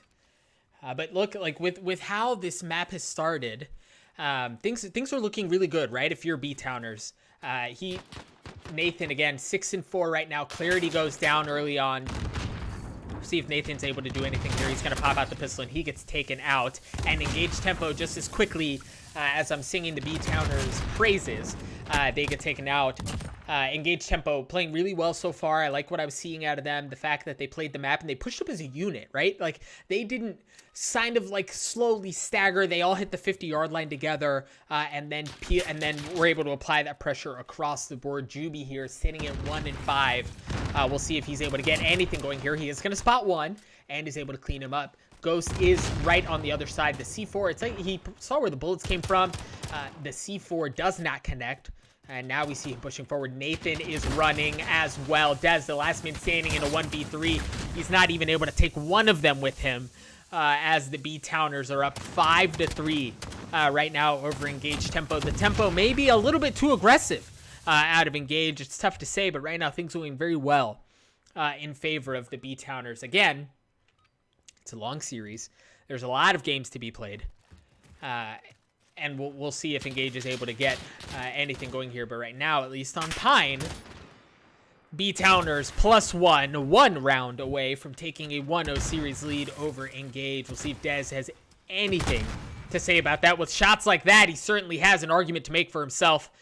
Dez gets 1, but he's down to 60 health. Ghost is down to 2 health, and Unstock in a similar boat as Dez. Now we see them push forward. They push forward as a unit, and Engage Tempo uses their numbers advantage to win another round. Now, whether or not that's going to be able to be maintained is left to be seen, but at least for now, like we've talked about so much throughout the night, you just got to take it a round at a time. Claw away, chip away, right? Chip away one round, and all of a sudden you find yourself back in this thing as Dez, found himself right back dead, unfortunately. Ghost tagged up, 31 health. And Unstock is going to be the last, potentially. Nope. Unstock goes down as well, and that's going to leave Ghost alone. And Ghost, you can try to be spooky all you want, but it's not going to matter against the B-Towners +1. B-Towners win 6-4. Allie, thoughts on the first map? I'm a little mind blown because B-Towners, once again, you know, they have a player that's pretty negative, you know, and it felt not quite a 2v3, but, you know, you'd think the other team would capitalize on that a bit more because Engage, it's not like they were super negative across the board. They were all around the same stat line. So once again, I'm shocked to see, you know, B-Towners really putting in that extra pull for their less than average teammate. Yeah, you know, I flashed the stat lines for a moment, and now you can see our wonderful faces again. But like you said, Allie, across the board for Engage, 6-7, 6-6, 5-6, a paltry performance. But then on the other side of B-Towners +1, an 8-4 out of Clarity. He played really well, 7-7, and then 4-6 out of Juby. going to be loading into the next map here very soon. It looks like it's going to be Atrium. So with B-Town having a lead and us going into Atrium, we've seen B-Town much more than we've seen Engage. Yes. And everything we've seen out of B-Town looks real good. And we've seen how fantastic they can play on Atrium. They get up in the face. They are fast. They are applying that pressure. So I'm wondering if once again we're going to see that kind of murder on the map by them going into this map once more. Yeah, 5 seconds away now from getting this show started. Again, if you are just joining us, B-Towners +1 is up in the round. Dez dies. The rest of Engage Tempo follows, and B-Towners +1 comes roaring out of the gates to get the first round. So we definitely seems like we're about to experience some PTSD here. B-Towners absolutely being a unit on this map. We'll see if they're able to keep that up here. Dez is able to get one, but his teammate drops right next to him. Clarity and Juby trying to push forward. Dez is able to get Clarity as well. Now Juby, the last one standing. Very nice shots there out of Engage Tempo to tie the series up 1-1. Well played out of Dez.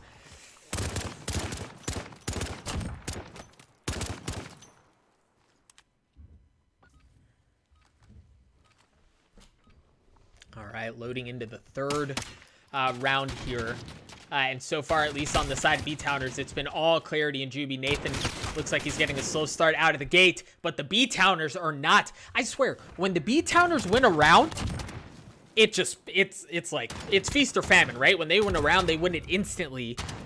There's no slow, methodical play. They're so aggressive, and they're so good when they push together. And we saw that on display there on that last round. Let's see if we can take a look at someone from B-Towners' perspective, see what they're able to get going. Nathan goes down. Clarity is able to trade one back, and that's going to leave Unstock alone up against Juby in a 1v1. Juby has the information that he needs. You see him slowly starting to push forward, but he has been stunned. Unstock is right on the other side of the wall, and the B-Towners win another one. 3-1 now over Engage. What we didn't see when they B-Towners played the map before is because, you know, we saw how slowly the dad team had answered back, but Engage, it's like they're trying to match their pace. You know, you see them flooding out, you see them sliding in corners to try and match that speed that B-Towners has, but I feel like their pressure and their gun skill are just there, and once again we were seeing them just take over Atrium. Clarity with some really nice shots there, but unfortunately not able to finish it off. It's going to leave Nathan and Dez mano a mano. And the win goes in favor of B-Towners +1. Nathan proving to have the upper hand over Dez there with the FAL. And yeah, look, if you're Engaged, you're down 1-0 in the series. Things don't look good on this map. At this point, Ali, are you starting to think about the next map? And see, and that's where you shouldn't be. You probably definitely are. You're like, all right, they were kind of a bit here, like... what's the next map, you know, what's our approach going into it, but you need to focus on what's going on now, because if you just kind of give up this map, you have no momentum and energy going into the next one, and that's like one of the biggest mistakes you can make, especially when you're already down by so much. Well, they took your advice, and they won the round. The B-Towners are still up 2, but all of it, Engage Tempo, this is looking like a totally different team the last 2 rounds. Now it's Engage who's keeping the pace. They're the ones who are flooding.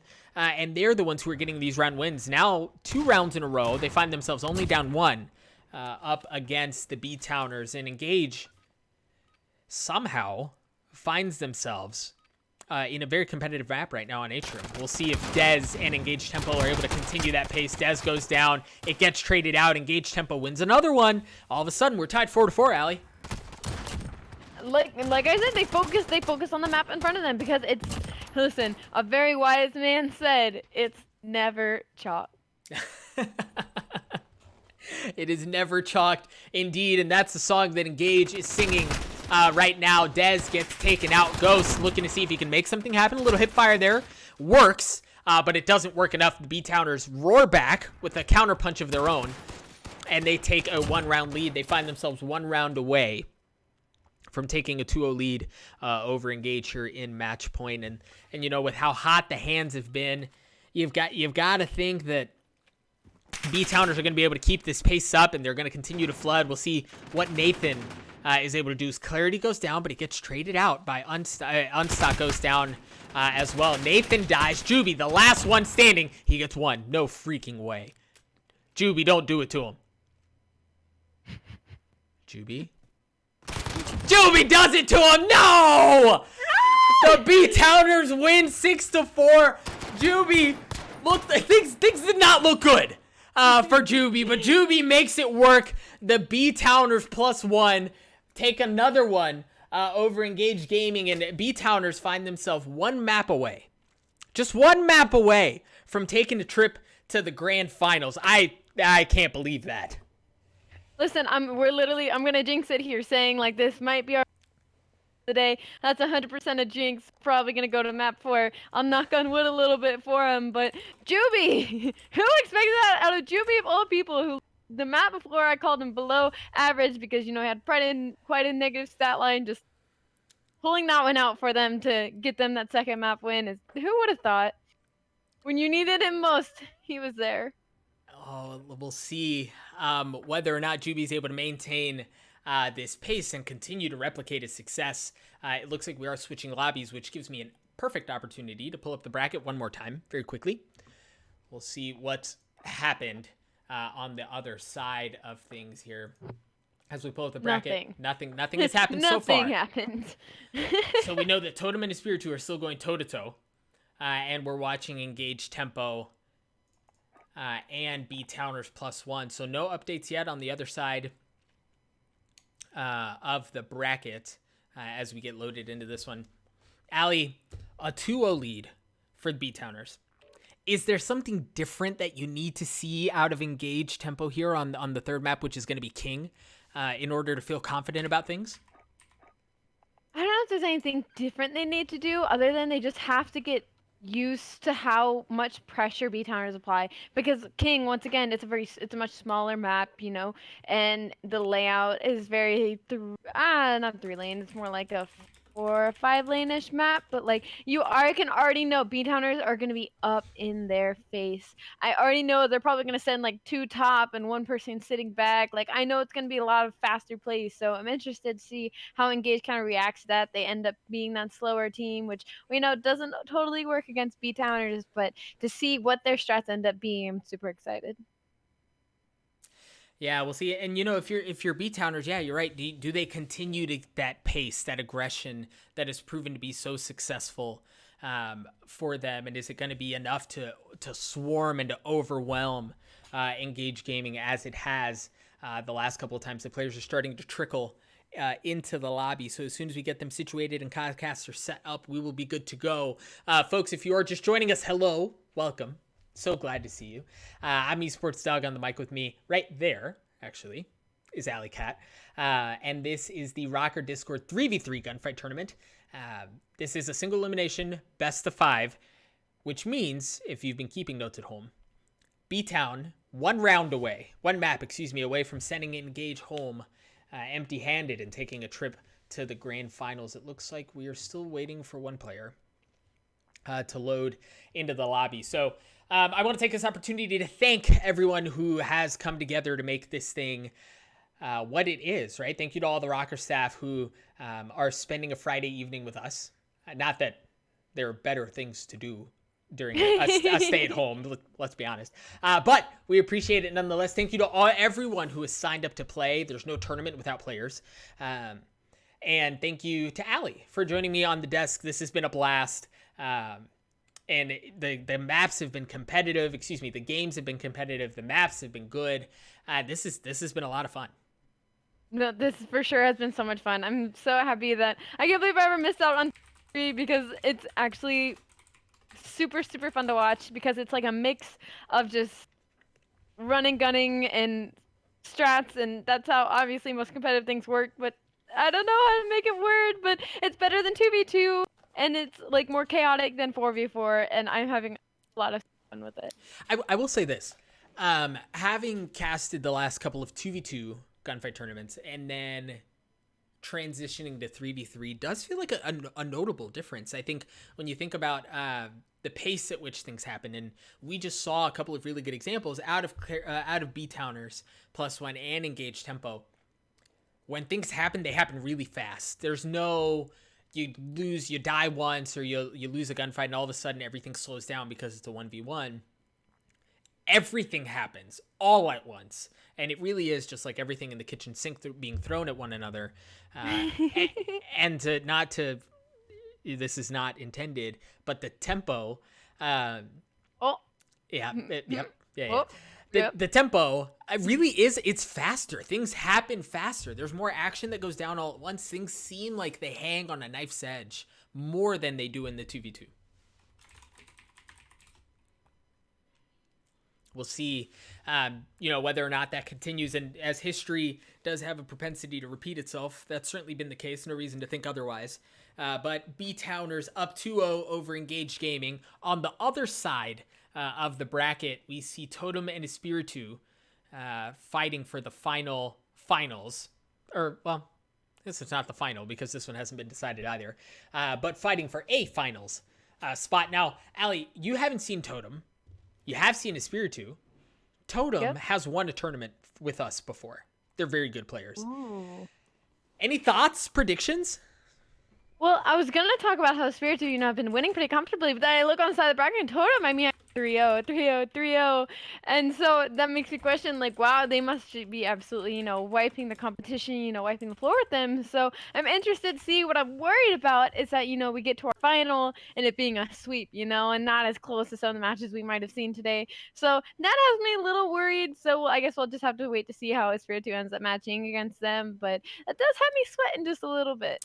Yeah, man. As you think of that bottom half of the bracket is stacked. Right, at Spiritu, we saw they're very good. Totem is they're just filthy, right? I couldn't think of it took me a minute to say filthy because I couldn't think of a family-friendly thing to describe just how good these guys are.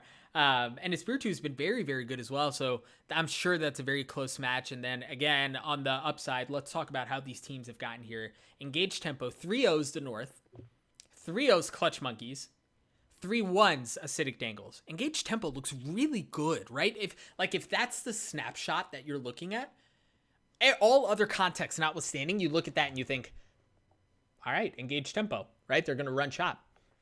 But then we talk about B-Towners +1, excuse me. I don't want to leave out that one. B-Towners +1, 3-0's better than Acidic and Dangles. They 3-2 Dads +1.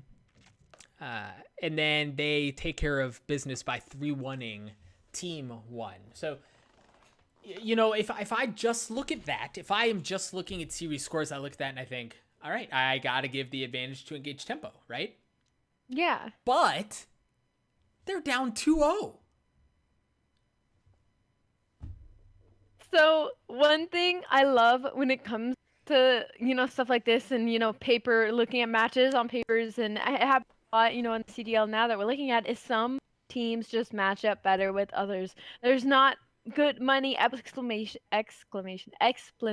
for it, but some teams just do better against other teams, and I feel like that's the kind of situation we're seeing right now. Is just the way both of these team plays. B-Towners just might happen to be Engaged Tempo's kryptonite. That just might how it be. Might just have been an unlucky matchup for them, and that's something you tend to see a lot when it comes to competitive games and matches.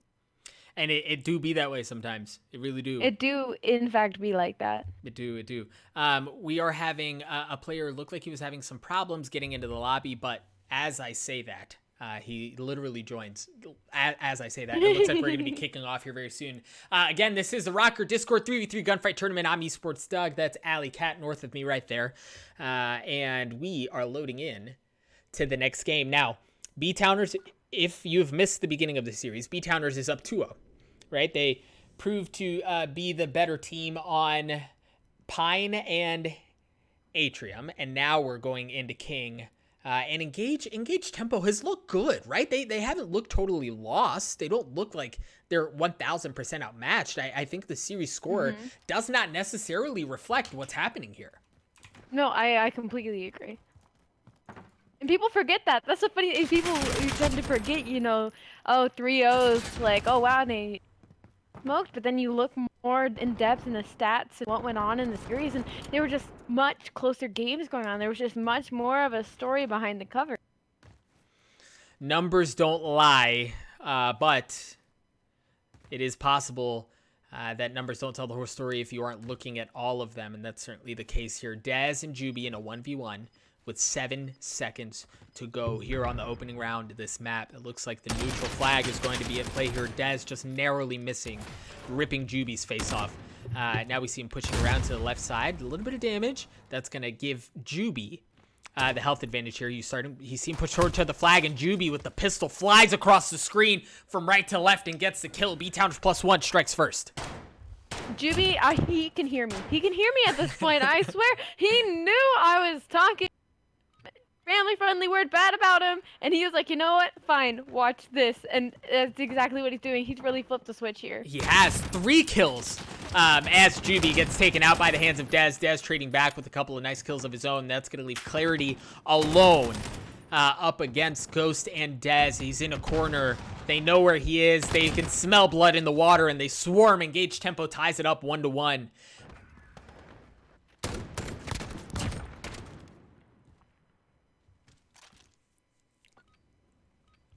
We'll see what these teams have in store here on map 3. It looks like they're going to have snipers. Yes, they are indeed. This is my favorite part of a gunfight. It might get a little more animated than usual. We'll see if we get any nasty snipes. Clarity's the first one to go down. Dez is pushing across the middle of the map.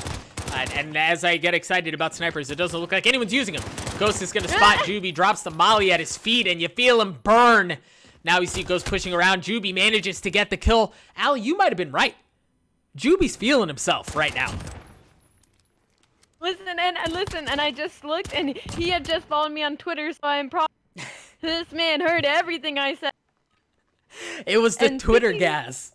Yes, that's exactly what it was. And speaking of sniper, this map, usually I'm surprised I really use it because get in that little cardboard corner. I don't even know what to call it. Dummy posters, and you post up and you snipe whoever tries to cross it. So not seeing anybody really utilizing that. It's a bit shocking to me. Yeah, Dez alone, and Dez gets cleaned up. B-Towners +1 up 3-1 right now over Engage Tempo. At the nice shot there out of Clarity, and there go the 2 sniper rounds. Yeah. You know, I think you're right. The way that the map lends it, like. I'm surprised to see that played out the way that it did. I'm also surprised to see Nathan with an 0-3 performance right now. Things not looking good for him. Stock in a 1v3, and Stock goes down. B-Towners +1 up 4-1. And Ali, this looks like this can get out of hand very quickly. It's already out of hand, but what's mind-blowing is B-Towners, yet again, they have 2 other players, you know, either one going completely insane and one's kind of average, and then one kind of bad, and like, but it still works out. Like, they still are winning, and that is insane to me, you know, where one player falls, the other one, you know, gets on the trampoline and jumps up. Like, it's insane to watch. They're picking up each other's slack, and B-Towners wins another one, 5-1 right now over Engage Gaming, 2-0 up in the series, and folks, we're at match point. We talked about how the first 2 maps were relatively close, but this has been anything but that, as it looks like B-Towners are looking to put the finishing touches on this map. Nathan, 2-3 right now. You see him pushing across top middle. He gets 1. The freaking shotgun from a mile away deals the damage needed, and make that another one. Ghost, the last man standing. Ghost, what do you have in ya? He spotted Nathan. He's able to tag him up a little bit, but not enough to deal mortal damage quite yet, and they know exactly where he is. Ghost has down to 0 health. The B-Towners +1 win again. They sweep Engage Tempo 3-0 and advance to the grand finals. Congratulations, B-Towners +1. Juby, Clarity, and Nathan all going positive in different degrees, but positive nonetheless. And the B-Towners +1, Allie, man, they look scary right now. I literally was just thinking how scary they would look if all 3 of them at once was going off, and I guess they just gave me a taste of it near there at the end as Nathan started to pick it up, and, you know, going into grand finals that they are now in, all 3 of them are going to have to show up. I feel like if they do their nice little 2v3, that might have been working up until now, but I feel like whether they play Spirit through or Totem, no matter what, all 3 of them need to show up, and I'm very interested to see that happen. All right, I want to take a quick moment to see if we have updates from what's happened on the other side. We may not yet, which means we just may need to give some stuff away while we wait. Yeah, it doesn't look like the bracket has been updated yet. I'll spare you guys looking at the exact same screen that you've seen the last couple times. But I do want to hear from the chat. I think Midnight just posed a really good question, so I'd love to hear from the chat. Who do you predict is going to win this tournament? Right now, 3 teams remain: Totem, Espiritu, and B-Towners +1. Who are the favorites to take this thing away and win the Røkkr Discord 3v3 gunfight tournament? On top of that, Allie, I think you and I need to finish something that we started earlier. Oh god. You asked me. What is it? I asked you where I was born, right? And as best friends, we would know that, right? That's like no big deal. Yeah, no, that's like easy. First question you should always know. Yeah, but you didn't ask me that. Do you want me to ask? Or are you even gonna get it right? I feel good about it. I feel good. Okay. Then I will present the official question. Hit me. Hey, Doug. Yep. Where was I born? Best friend o' mine. See this notebook? This is my Alley Cat notebook. This is where you have a. Oh yeah, that's do you not? No, I have one too. No, dude, nope. Right here. It's got a nice. Nope, yep, right there as I hit myself with it. So get the information in better. This is my Alley Cat book, my best friend Alley Cat book. So I'm gonna go ahead and turn to the page of where she was born. Yes. Flip through. For whatever reason, where you're born is somewhere in the middle of the book. Richmond, Virginia. Yeah? No? Did I mess that up? No, you're right. I just wanted to see a reaction. We're cutting to break. That was wicked. That was horrible. There are 2 more things that I have for you guys before we cut over to the grand finals. We have another giveaway, and we have one more look at how Minnesota Røkkr does with team trivia. You guys just look for yourselves. Favorite food is lobster. It's gonna. Who else is eating lobster? Brian likes seafood, but he's not lobster. He's a sushi guy. Yeah. Haven't heard that one yet. And I feel like that one could be me. I'm leaning toward him. He's Maryland. Maryland is big on seafood. Well, it's not me, so. Adam, soap. So you guys final answer? It could be anyone. It actually could be anyone. It literally could be I don't know anyone. if it should be Adam or Soul. Who's a Adam. seafood guy? That's got to be Adam. You think it's Adam? It has to be Adam. He likes sushi. I don't It's think got to be Adam. We'll go with that. I'm gonna say Asim. It could also be Justin because I know Justin's more of a salmon person. It's definitely not Devin. It's not. No, I don't think it's Devin. I'm gonna say. Tiny. No, I don't think it'd be Devin. Can't be Tiny. I don't know. Oh, man, I want to say you, but if you're adamant about it, I'll go with Devin.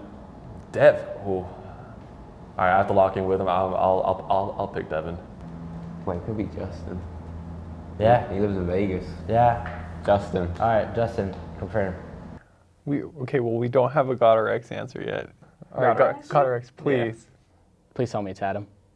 No, that one. It's gotta be Adam. That's me. That's mine. Wait, I love lobster. really? That was tiny. Oh my God. You literally shut it down right away. Brought it up as like Devin. And you're like, no way. It's like, All right. Wait, who was it? Tiny. Oh my God. Ah. What? Technically, I'm flawless still then, because I would have said Tiny.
just chillin', kicking it, kissed by the sun. Could be soaked to the skin in the monsoon. I know she got the good vibes when seasons change, but we're the same. Even if I lost all my money, the zero runs deep, honey. And I don't need to speak a single word, 'cause you got me holding, holding. Even if my jokes aren't funny, my tongue tied up on it. And I don't need to speak a single word, 'cause you got me holding, holding.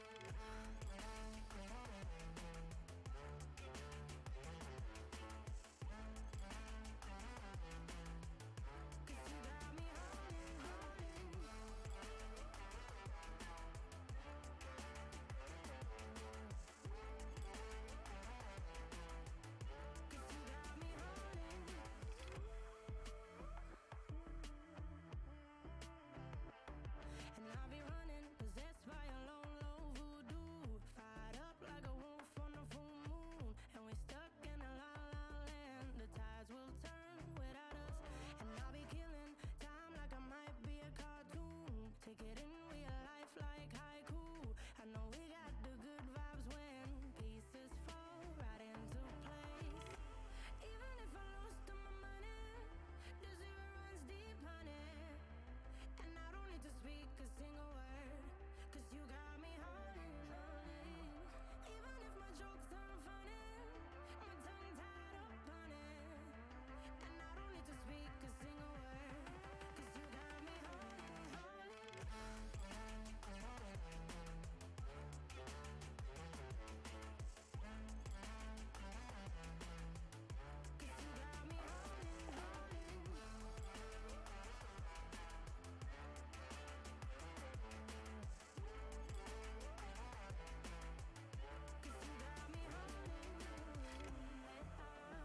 Play me like a bass guitar, simmer down and mess me up, tripping like I'm Jimmy at Woodstock. Drumming round in your red Ford, shivers down my spinal cord. Oh, 'cause you got me holding, holding.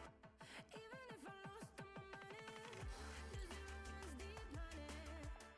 And I don't need to speak a single word, 'cause you got me holding, holding.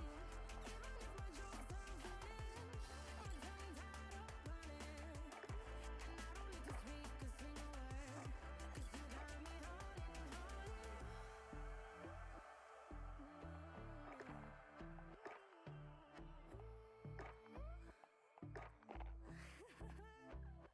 Hold on.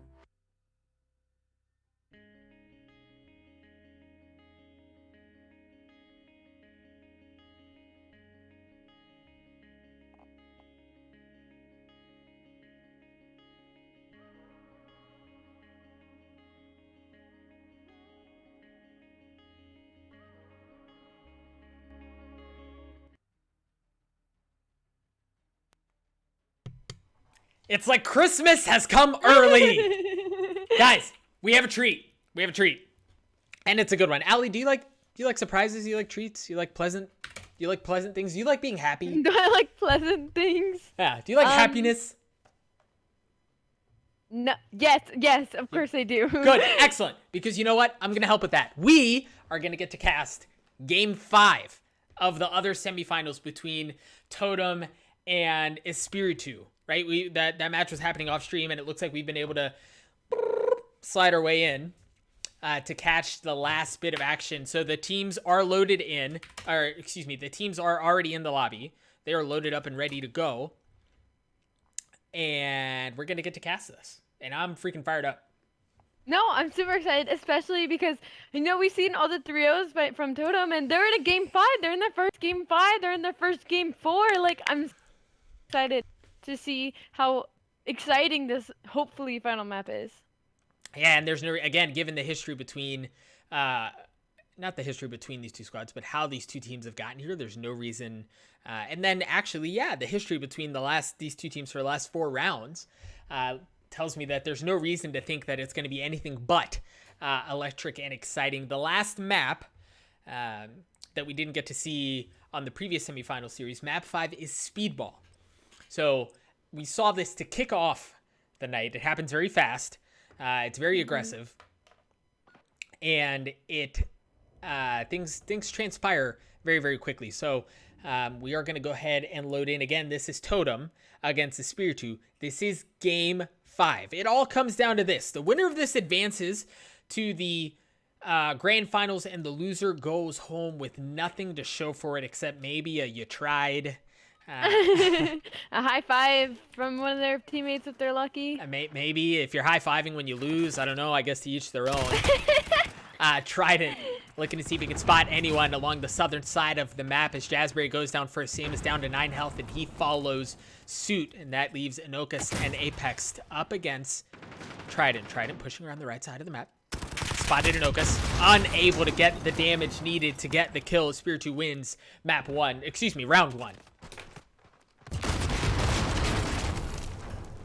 I'm favoring Spiritu in this just because I've seen them.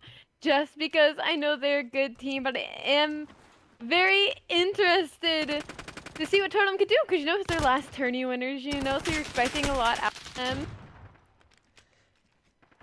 Yeah, I've got to, given what I know about Totem, I've got to give them the advantage. I wish we knew how we got to game 5. Like, if we're in the midst of a reverse sweep or something, that totally changes the narrative. But Sama and Meanlean in a 1v1. Sama has the health advantage, not by a ton. Both players very close to dying here. You see a Sama pushing around the northern side of the map. As Meanlean Cuisine, if you look on your mini-maps, is just playing very slow. Oh, he's been spotted. Sama's able to tag him up a little bit more. Meanlean has 13 health. Playing oopsie daisy around the other side of the flag, and it looks like Espiritu was able to get the flag anyway. Meanlean opting to go the neutral route, the far less violent one, in order to get the round win. Now Espiritu's up 2-0 over Totem, and things not looking great at the beginning of this round either for Totem. Jazzberry, the last one standing on the side of Totem, sitting at 0-2 with 34 health, and make that health 0. Spiritu wins another one. 3-0 right now over Totem. Once again, I'm questioning, I guess maybe it was a map thing. Maybe, the map list didn't end up going in Totem's favor, because it's definitely looking like a map Spiritu is especially comfortable on, and we all know Meanlean Cuisine is not going down without a fight, as we can see in the stat lines now. So it's definitely looking a little scary for Totem. As you say that, naturally, Meanlean Cuisine goes down. Now Inokus is alone in a 1v3, and while you don't want to count Inokus out of anything at any moment, things, yeah, that's a tall order. As Totem gets one on the board, 3-1 now, still in favor of Espiritu, but with game 5, with this being the deciding map, every round counts, every round matters, and you can't afford to think past one individual round. We're going to kick it off here with Trident. Trident's able to get one, not able to get the second as Meanlean Cuisine trades him back out. On the northern side of the map, you see Sama and Jazzberry both slowly playing together, and now they start to rotate away, but these two teams have slowed down for just a moment into a bit of a deadlock. Neither team willing to be the first one to make a move here. The health advantage is in favor of Totem, so if things go a neutral flag route, it's going to end up on that. We'll hop on board here with Meanlean Cuisine, waiting as the play has started. Meanlean Cuisine gets taken out as he jumps into the warm, nestling hands of Jazzberry, and Jazzberry just blows his face off. And I was gonna make a comment, how you see like two people on a team kind of making it almost like a 3, somebody always kind of going below the stat lines of the rest of their teammates. So Totem kind of experiencing that now, waiting for all three of them, waiting for Jazzberry to kind of flip that switch and kind of pick it up. Maybe we'll start seeing a different map. Well, and so far the last 2 rounds have been just that. We'll take a look at Apex here as Apex starts to push up along one side of the map. Jazzberry takes him out. Now Meanlean Cuisine in a 1v2, and boy, I would hate to be in his shoes as Totem ties it up 3-3. And Allie, we've got a map on our hands. Yep, here we go. The flip switch, and I'm wondering, is this how all the other maps are on? Looked almost like it was about to be a sweep, and then it's just like something inside them changed, and now we're getting a much more interesting map and rounds going on. Yeah, and Inokus at 1-4, definitely not what you want to see on this map 5. Make that 1-5 here. Meanlean Cuisine trying to take one out. and is getting pushed in, is able to fend off Trident. And Mean Lean Cuisine is the last one standing up against Sama Jamma. Sama 4-2 right now. A respectable stat line for all intents and purposes, but a 1v1 is difficult no matter who you are. The benefit is that Mean Lean Cuisine has a whopping 9 health right now, so it's difficult to make anything happen there. Sama Jamma gets chunked out, down to 49. The flag has spawned. Mean Lean looking to see if he can get a pick. Oh my gosh, he got the pick! He gets the kill anyway. He had no health. There was no reason why he should have won that. But Sama opts to challenge him, get in his face. And when you get in the face of a man with a shotgun, things normally don't end well. And that's exactly what happened to Sama. Mean Lean 7-4, looking to make 7-5 here as he spots Sama on the southern half of the map. And take a look at how Espiritu is stacking. They send 2 down low and 1 up top. And Totem mirrors it. As their 1 up top dies. Now Espiritu has dropped to Mean Lean Cuisine, the last one standing. And again, it's like we've seen the story before. Ali, he does it again! Oh my gosh! What the heck? Why does it happen? What do you mean, why does it happen? Mean Lean Cuisine is refusing to lose this map. Refusing to lose this round. Mean Lean Cuisine, what did you expect? He's 2 players on his own. Oh my gosh, he's sitting at 10-4. Enokas dies, but if you're Mean Lean Cuisine, it hasn't mattered the last 2 rounds. I don't know why it would matter this round. 3-5. Espiritu 1 round away from eliminating Totem and making their way to the grand finals to meet B-Towners +1. But if you're Espiritu, you can't count him out yet. Mean Lean Cuisine once again in a 1v2. He's gonna freaking do it again, Ali. He's already gotten Jazzberry. 1v1 against Sama, and this time Sama Jamma pulls it off.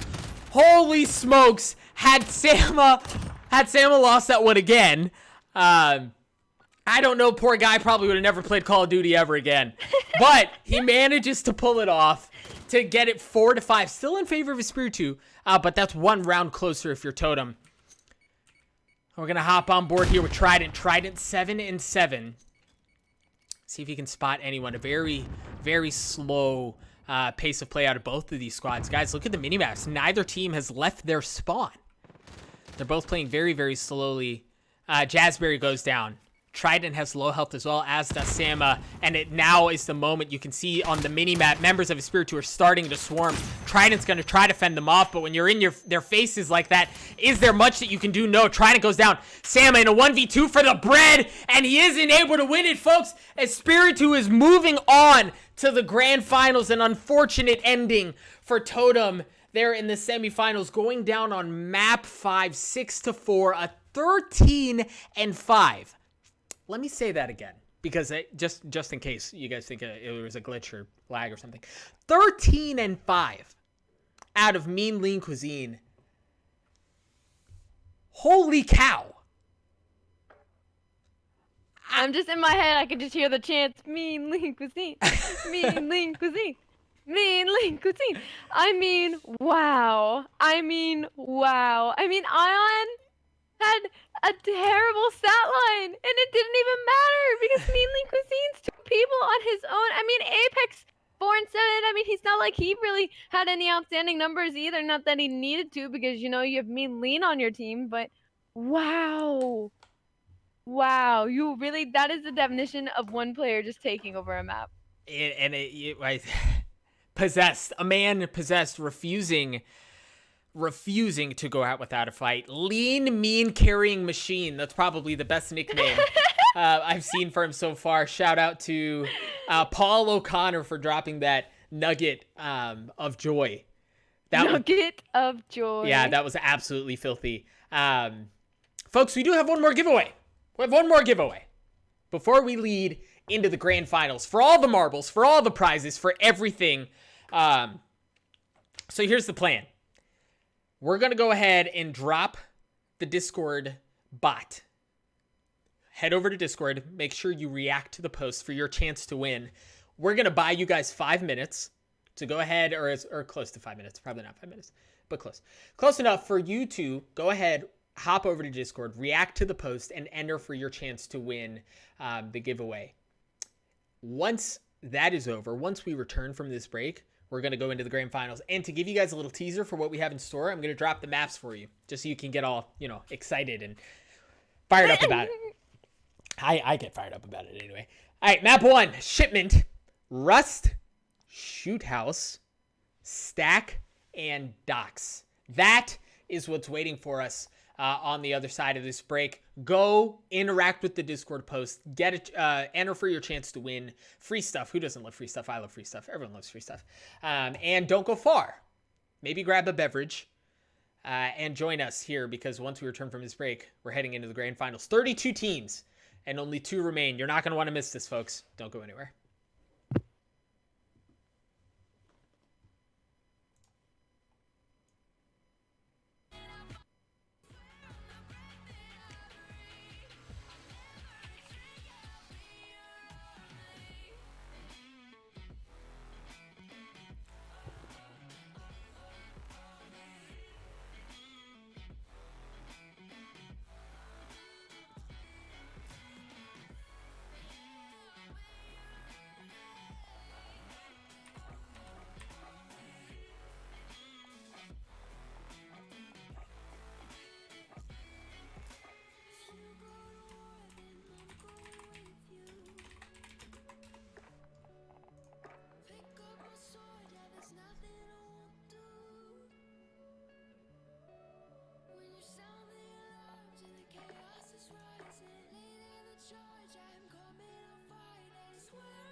Took a swing at a wrecking ball and I prayed for my downfall, and I found a way to reconcile, 'cause in my heart it's not worthwhile. It's a bloody battlefield where some go down, others heal. In the end it's all the same. All you can do is play the game. Oh, do we say goodbye? Refuse to question why. I deserve to say I'm sorry, so lie. Pretend that you're okay. Swear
Ladies and gentlemen, we're back. I hope you signed up for the giveaway.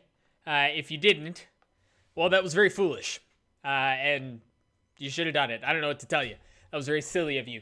I'm Esports Doug. On the mic with me right there. Dang it, right there. Right there. Is Alley Cat. And Alley, today's been a blast. But we're down to 2 teams. We're down to 1 match. We're down to 5 maps to decide who's going to walk away as the Røkkr Discord Gunfight 3v3 champion.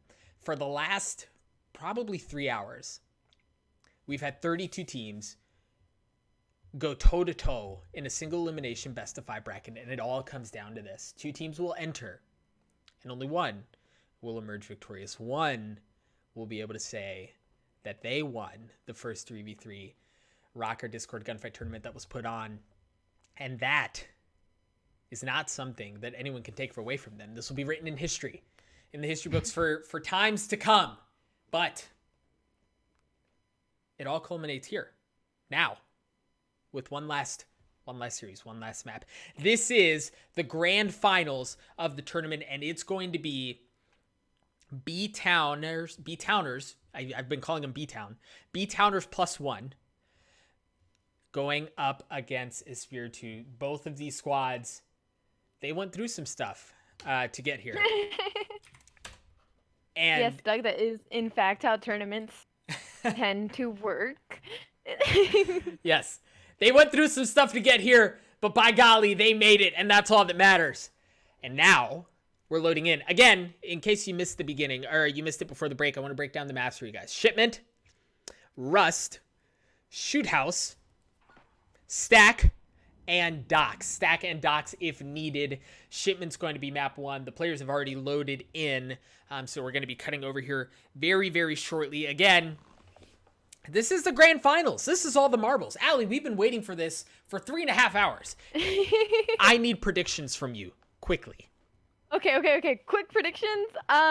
So like I have talked before, Espiritu, they have mean League Cuisine. If he continues to play like he has, I see this being heavily one-sided. But, however, B-Towners, I said all 3 of them have to show up. If all 3 of them show up here, then my predictions swap a little bit, and I think B-Towners might make this a bit of a sweep. But if B-Towners kind of do that 2v3-ish, like they've been doing as we've seen them in these past series and maps, and it's looking a little scary for them.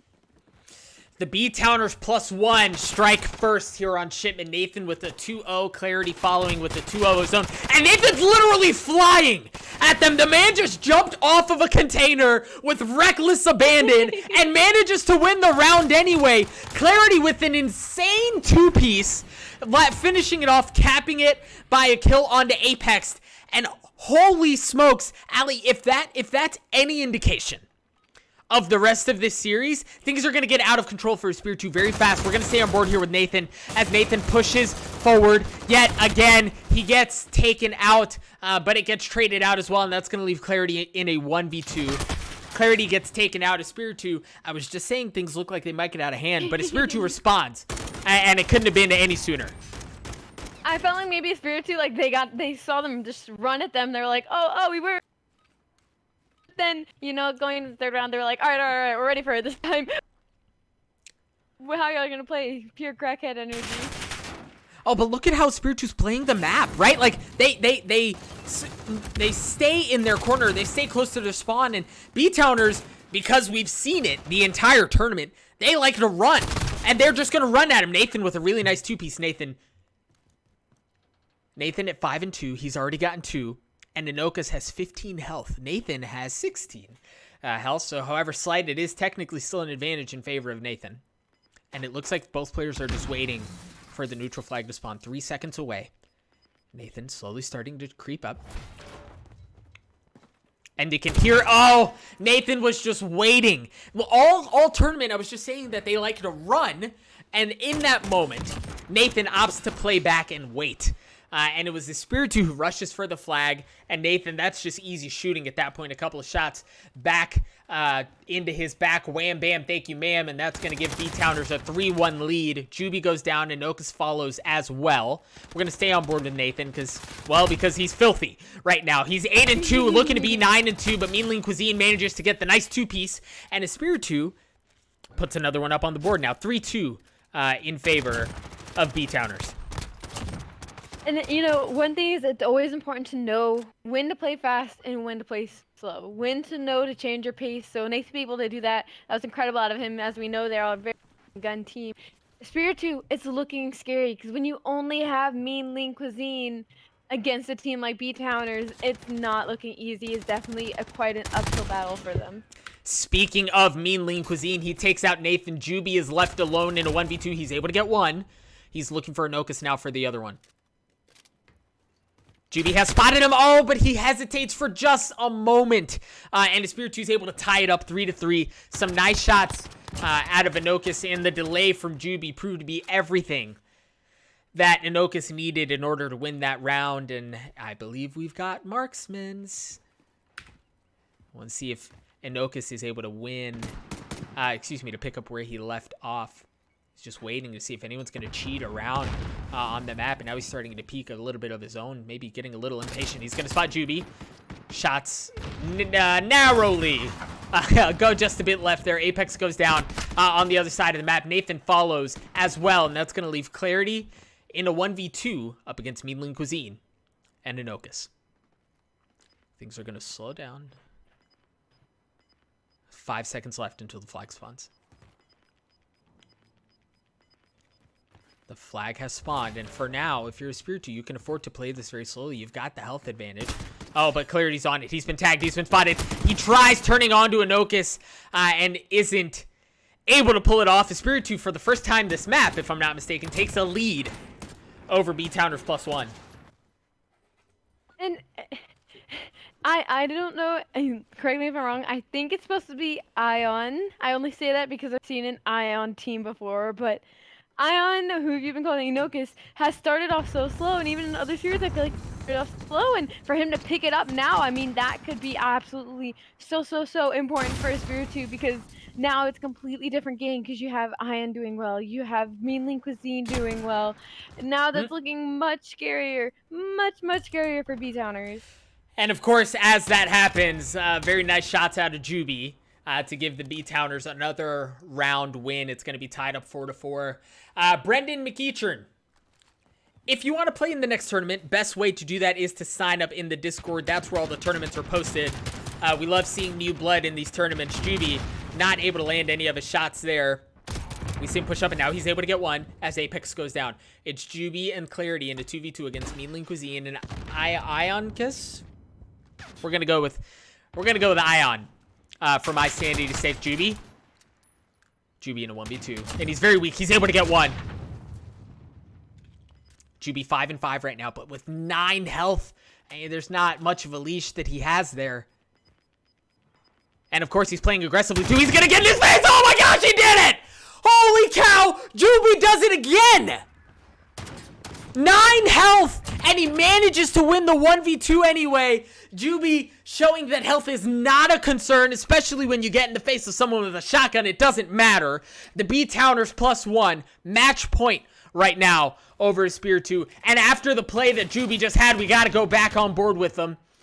He's going to be kicking off, trying to drop a little C4. And yeah, he's going to be able to tag, look like Mean Lean Cuisine. He's down to 24 health. Now Juby's starting to fly. He's able to get one. Looking for a second one, starting to rotate back. He's able to spot another one. Apex, he gets another one. Juby, this is your ace for the making, baby. If you want the 3-piece, you're going to have to do it on the Mean Lean Cuisine, and he does it. B-Towners wins 6 rounds with the 3-piece on the backs of Juby to take the first map in this grand final best-of-5 series against Espiritu. Ali, B-Towners look good. They look fantastic. I talked about Ion picking it up. Mean Lean Cuisine, already a menace on the map. Apex, we need more out of you, brother, if we want to see any success in this series. I mean, Juby has a fantastic sight line. Clarity has a fantastic sight line. Nathan has fantastic stat line. Like, they are looking so good. Like, I felt like the start was like good, and then they dropped a little bit, and then they picked it right back up. And obviously, this is grand finals. That first map momentum is all they need to completely keep running in this series.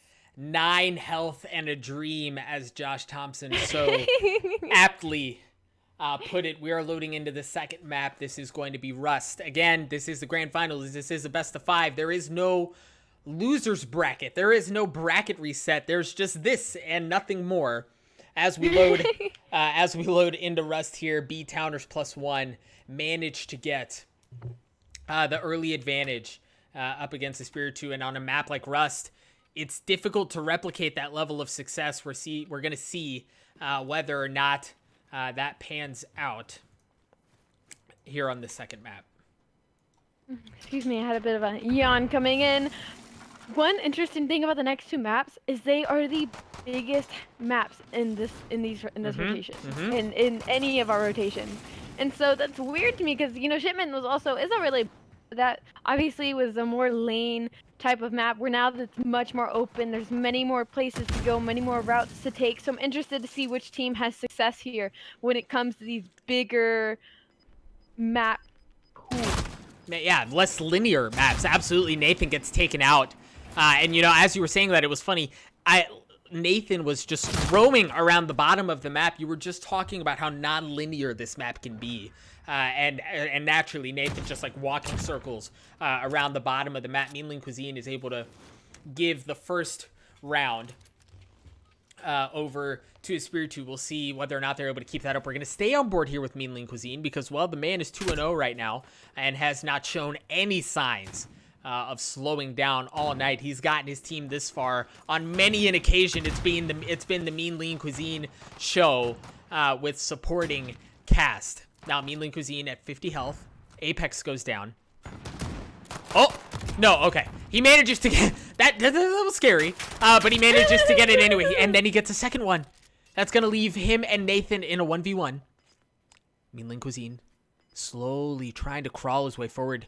Nathan is not far. It's gonna be him. He's on the flag. He spotted Nathan. Is he gonna get all 3? He's on the flag right now. Nathan flies out again. Just raining fire down from the skies, and Mean Lean Cuisine opt to look down. I guess he thought Nathan was gonna go low, and when he thought Nathan was gonna go low, Nathan went high to tie it up 1-1. I want to take a look at things from Nathan's perspective here.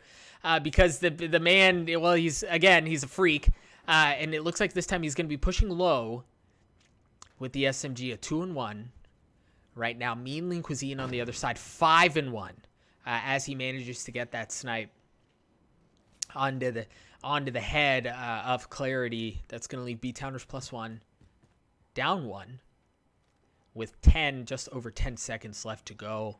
The pace of the map has slowed down considerably, as B-Towners +1 not wanting to push forward, not willing to make any rash decisions wisely. Now the map has spawned. Nathan has spotted one. He drops again from the sky. And then on the other side of the map, Apex goes down. That's going to leave Mean Lean Cuisine alone. The B-Towners are able to get the flag. Things didn't look good, but truth is, Espiritu didn't have much of a choice. He had to make a play, or they had to make a play, but it goes in favor of B-Towners. Espiritu, when it comes to Mean Lean Cuisine, I feel like he's just so good when it comes to just the straight-up gunfight. When it's just that straight-up 1v1 with him and another player, I will put money on him every single time. But I feel like his other teammates just can't match that. I feel like they just aren't on that same level, and that's really, really what's hurting Espiritu here.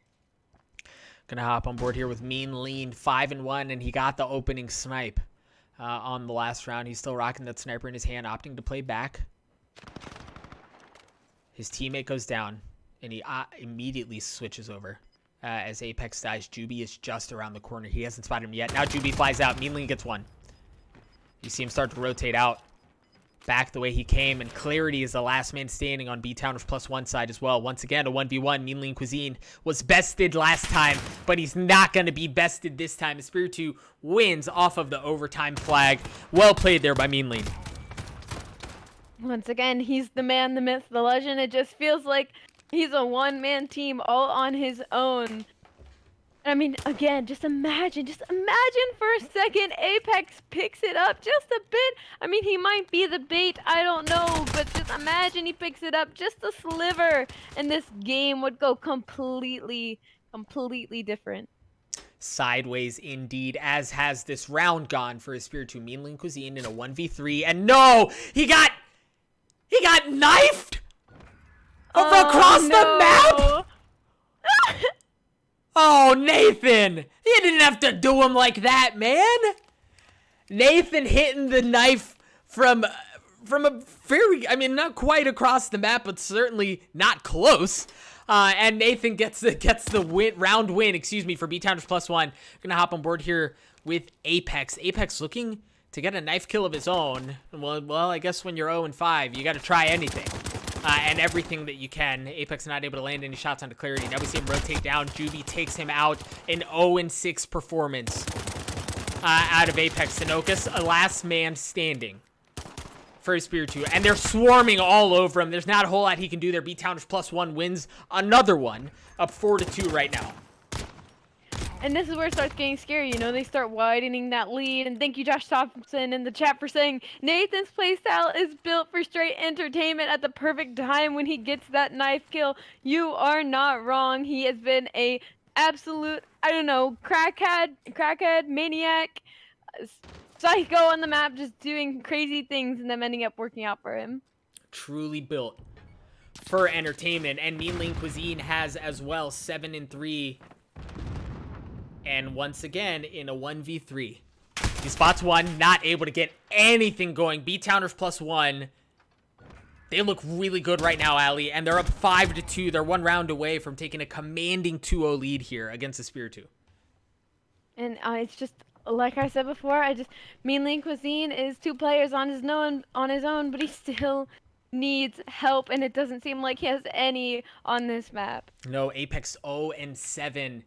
Less than desirable stat line, to be polite. Really. To be polite. Well, there you go. Apex got one there, but it's going to take a whole lot more than that. Let's take a look and see what Nathan's able to do. 7-2, and it looks like for now he's playing along the middle of the map with 15 seconds to go. Wisely. Allows him quick access to the flag if need be. But that's now a 1v2. Nathan's the last one standing on the side of B-Towners +1. And look, if you're playing up against Espiritu, you don't want to give them a chance to get back into this thing. You want to end it now. And unfortunately, Espiritu has other plans. 5-3, still in favor of B-Towners +1. They have some wiggle room, and I'm honestly not that worried for B-Town right now. I know I talk about round by round, but Espiritu, I just feel like there's too much work to be done. If they take it one round at a time, they might be able to overcome this deficit. But for now, they are staring up a mountain the size of 2 rounds. Nathan goes down, and Espiritu, I can't freaking believe it, but they're doing it. They're doing it. That's the second round in a row. Now it's 5-4, still in favor of the B-Towners. But things all of a sudden are clicking for Espiritu, and especially for Apex as he gets the last kill in that round. Maybe if I just keep talking it down, it'll happen. Espiritu, they're waking up, but did they wake up soon enough? We just have to see if B-Towners have the composure to close it out. Anoka's playing the top of the map, seeing if he can spot anything. Nathan's down to 6 health on the other side. He's gonna spot Juby. He's able to get one. And backs off, looking on the other side of the map wisely.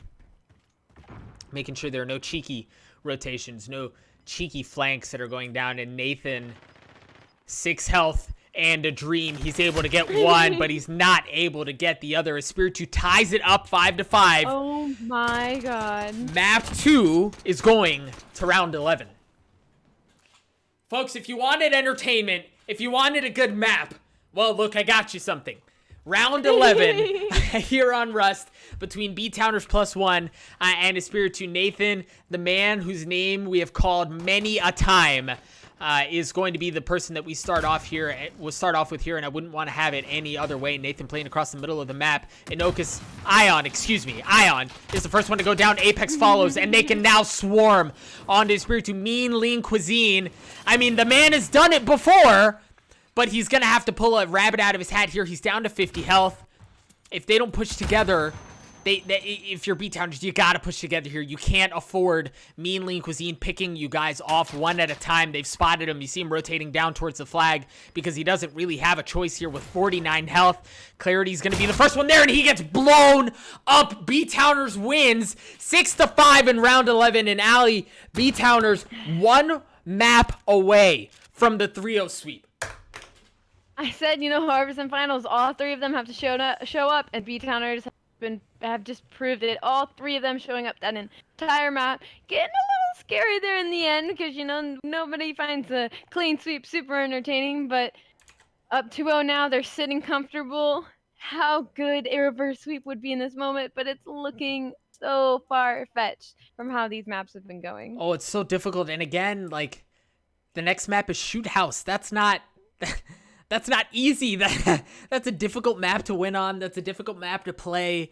And the last time we saw this map, it was a clean 6-0. It was a clean 6-0, and it wasn't pretty. And I want to say, oh no, maybe I'm wrong. For a moment I thought it was against B-Towners +1, but I may be wrong there. The players are switching hosts, so we're going to give them a moment to do that. 2-0 lead in favor of B-Towners. Espiritu has their backs against the ropes. And look, when we talk about good teams, those are the ones who, when their backs are against the ropes, comes out swinging. And that's exactly what Espiritu is going to have to do. They don't really have a choice here. No, I completely agree. And like I said, the wheels have to start turning. I feel like for Mean Lean Cuisine's other teammates, because his back hurts. His back really hurts. And the problem is we're going to another big map just like Rust. We're going to the second biggest map in this pool, or maybe it's honestly probably bigger than Rust. And we just watched B-Towners just really dominate, Obviously there's hiccups here and there, but I have a feeling it'll go the same way unless, the rest of Espiritu really decide to take it up a notch. And I'm not going to lie to you. I would argue that this is almost more concerning for Espiritu, and here's why. The reason, I won't say the reason, one of the reasons that Espiritu has gotten this far is because of maps like Rust that allow a player like Mean Lean Cuisine to pop off, right? All of those open sight lines allow him to trade kills back and pick people off left and right. You can't do that on Shoot House, right? Like, the map doesn't lend itself to that. So if they're going to continue to face those problems, if it's going to continue to be the Mean Lean Cuisine show, there's no room for you to be able to pick people off and trade out kills because it's so linear of a map and the sight lines are so narrow, you can't really help each other out. Yep. Things don't... Well... Go ahead. I was like, well, the only way I can see it kind of working out is you can get some height advantage on this map, but it's not high enough. Like, Rust, you get on top of the middle, the entire map is laid out in front of you, but there's no, area for that. Going into Shoot House in our next map, there's no area to just get on top and be able to have vision of everything. So the only hope for them, if it is, the Mean Lean Cuisine show, good old commercial, but he would have to isolate each gunfight. He would have to basically isolate every 1v3 gunfight and just tell his teammates, hey, just stay alive. And let me get the first pick, allow me to isolate the first gunfight and win it. And then, put us in a 2v3 and put us in a more favorable situation. But should they ever lose first blood, I don't see Espiritu winning around. Unless Mean Lean Cuisine pulls it out and somehow, does what he does. But it's not looking good for them. Well, it's just so much more daunting of a task, right? Because, again, it's not a trade. It's not trading onto someone. It's 1v3. It's literally 1v3 and winning every single gunfight. That's just a lot harder to do. I feel for my man, Mean Lean. I feel for him. His back probably hurts so bad. I feel so bad for him. Let me make sure. It looks like... It's gonna be okay. It looks like we are close to getting started here. Again, this is map 3. This is the grand finals, and this is a 2-0 lead for B-Towners +1 over Espiritu. The third map is going to be Shoot House. And things have looked really good. If you're in favor of B-Towners +1, and if you are a fan of Espiritu, well, you might not want to look. Right? Like, if this map goes anything like the last 2 maps did, you might not want to look. But again, we can't count them out, right? Like, they got this far for a reason. They managed to play Shoot House in round 3. So it's not all lost. It's just going to take a Herculean effort, really, out of Mean Lean Cuisine in order to make this happen. Or we're just going to need to see more out of Ion and out of Apex, because it's been lackluster, to be very blunt with you. No, yeah, 100%. 100%. Like I said, Apex, my guy, drink a game fuel, do some jumping jacks.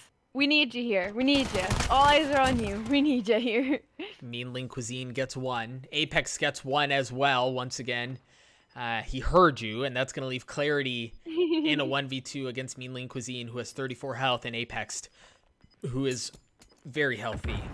But the flag has spawned again, and this time it looks like Espiritu is just going to flood it, swarm it, and they're going to get first round, here on this game 3 map here on Shoot House. The first time we saw this map, the pace was very slow, right? It went to neutral flags almost every single round, if not every single round, if I'm not mistaken. And we've seen that in map 1. Ali, what is it about this map that lends itself to that slower pace? Because there's so many different routes you can take with all the obstacles in your way. It just creates so many different patterns. It's a lot more guesswork and a lot more timing because of how quick you check corners or how fast you decide to go up, if you decide to stay down, if you decide to take a right route, mid route. Like, there's so many different ways you can go about this map, so it makes it a lot harder, especially with a smaller amount of players on your team. Nathan finds himself in a 1v1 against Ion. The flag has spawned. Ion's close, but he's not on it. He's right below him! Nathan trying to go for the flashy sky route again, which has proven to be so successful for him. But this time Ion was waiting just on the brink and manages to get the kill, and that's going to give the round over to Espiritu, and that's going to be a 2-0 lead for them as well. We'll see this time. Take a look at the minimap, guys. Both teams are starting to swarm one side. This might be the most electric one we've seen yet. Clarity's able to get 1 as Ion goes down, and the rest of Espiritu starts to rotate away. Across the middle of the map, it looks like there's some action going down as well. Clarity starts to rotate out, and it's a 2v2. He's able to get 1. Clarity hunting for the last player, Mean Lean Cuisine. 100 health. It's 3-1, and again, the map creeps down to a snail's pace, and Mean Lean Cuisine gets taken out. B-Towners +1, putting a first and very important round on the board here. It's kind of a bit of, stopping the bleeding is what both teams did. Espiritu stopped the bleeding of the series, and B-Towners is now going to stop the bleeding of the round count. But this is what we wanted, We wanted Espiritu to kind of pick it up. We pick it up, doing Mean Lean Cuisine, doing what he does on the map. Ion not doing bad, We needed all 3 of them to start doing stuff on the map, and that's what we wanted to see here going into this third map in the series. Nathan playing slow along the southern half of the map. He has spotted 1 player to see if he can connect with the frag, and he can. He's also going to go ahead and push forward, but Mean Lean Cuisine was sitting there waiting right on the edge. We're going to take a look at things from Ion's perspective, see what he's able to get going here. 1 and 2, and starting to rotate towards the northern side of the map. And again, I feel like a broken record player here. The neutral flag has spawned. Ion and Mean Lean in a 2v2 against Clarity and Juby. And Ion is going to be in a 1v2. Is he able to get both? No, he's not. B-Towners are able to trade it out, and they're going to tie it up 2-2 here on map 3. And a very common thing with this series is once it gets around the mid amount, around rounds 5, that's when we start seeing those lead changes happen again, and we start seeing, the other team kind of pick it on back up after they've been down for a bit. So it all depends if the Spiritu can keep answering back. Apex drops. But 2 members on the side of B-Towners +1 drop as well. And so far, based off of what you were just saying, things look good. Nathan, the last man standing, has got to pick a pistol and a marksman rifle, see if he's able to do anything with that. 13 seconds left. He's about to face Mean Lean Cuisine. Get up in his face. He opts for the pistol shot. He's able to get one. Now left in a 1v1, looking to see if he can spot Ion anywhere. Starting to make a push towards the flag. Ion is right on the other side of the bunker. Oh, this is going to be electric. He spotted him. He manages to shoot and lands one, but the frag ruins him as Spiritu takes the round. They're up 3-2 now over B-Towners +1. I was going to say Ion might be one of the last people I want in a final 1v1, but he did end up closing it out. So once again, it all depends. If the Spiritu can get this next round, I believe they might be able to take this map. Clarity on the northern side. Again, rocking that marksman rifle, seeing if he's able to pick anything out, but the members of his Spiritu rotate counterclockwise, away from them.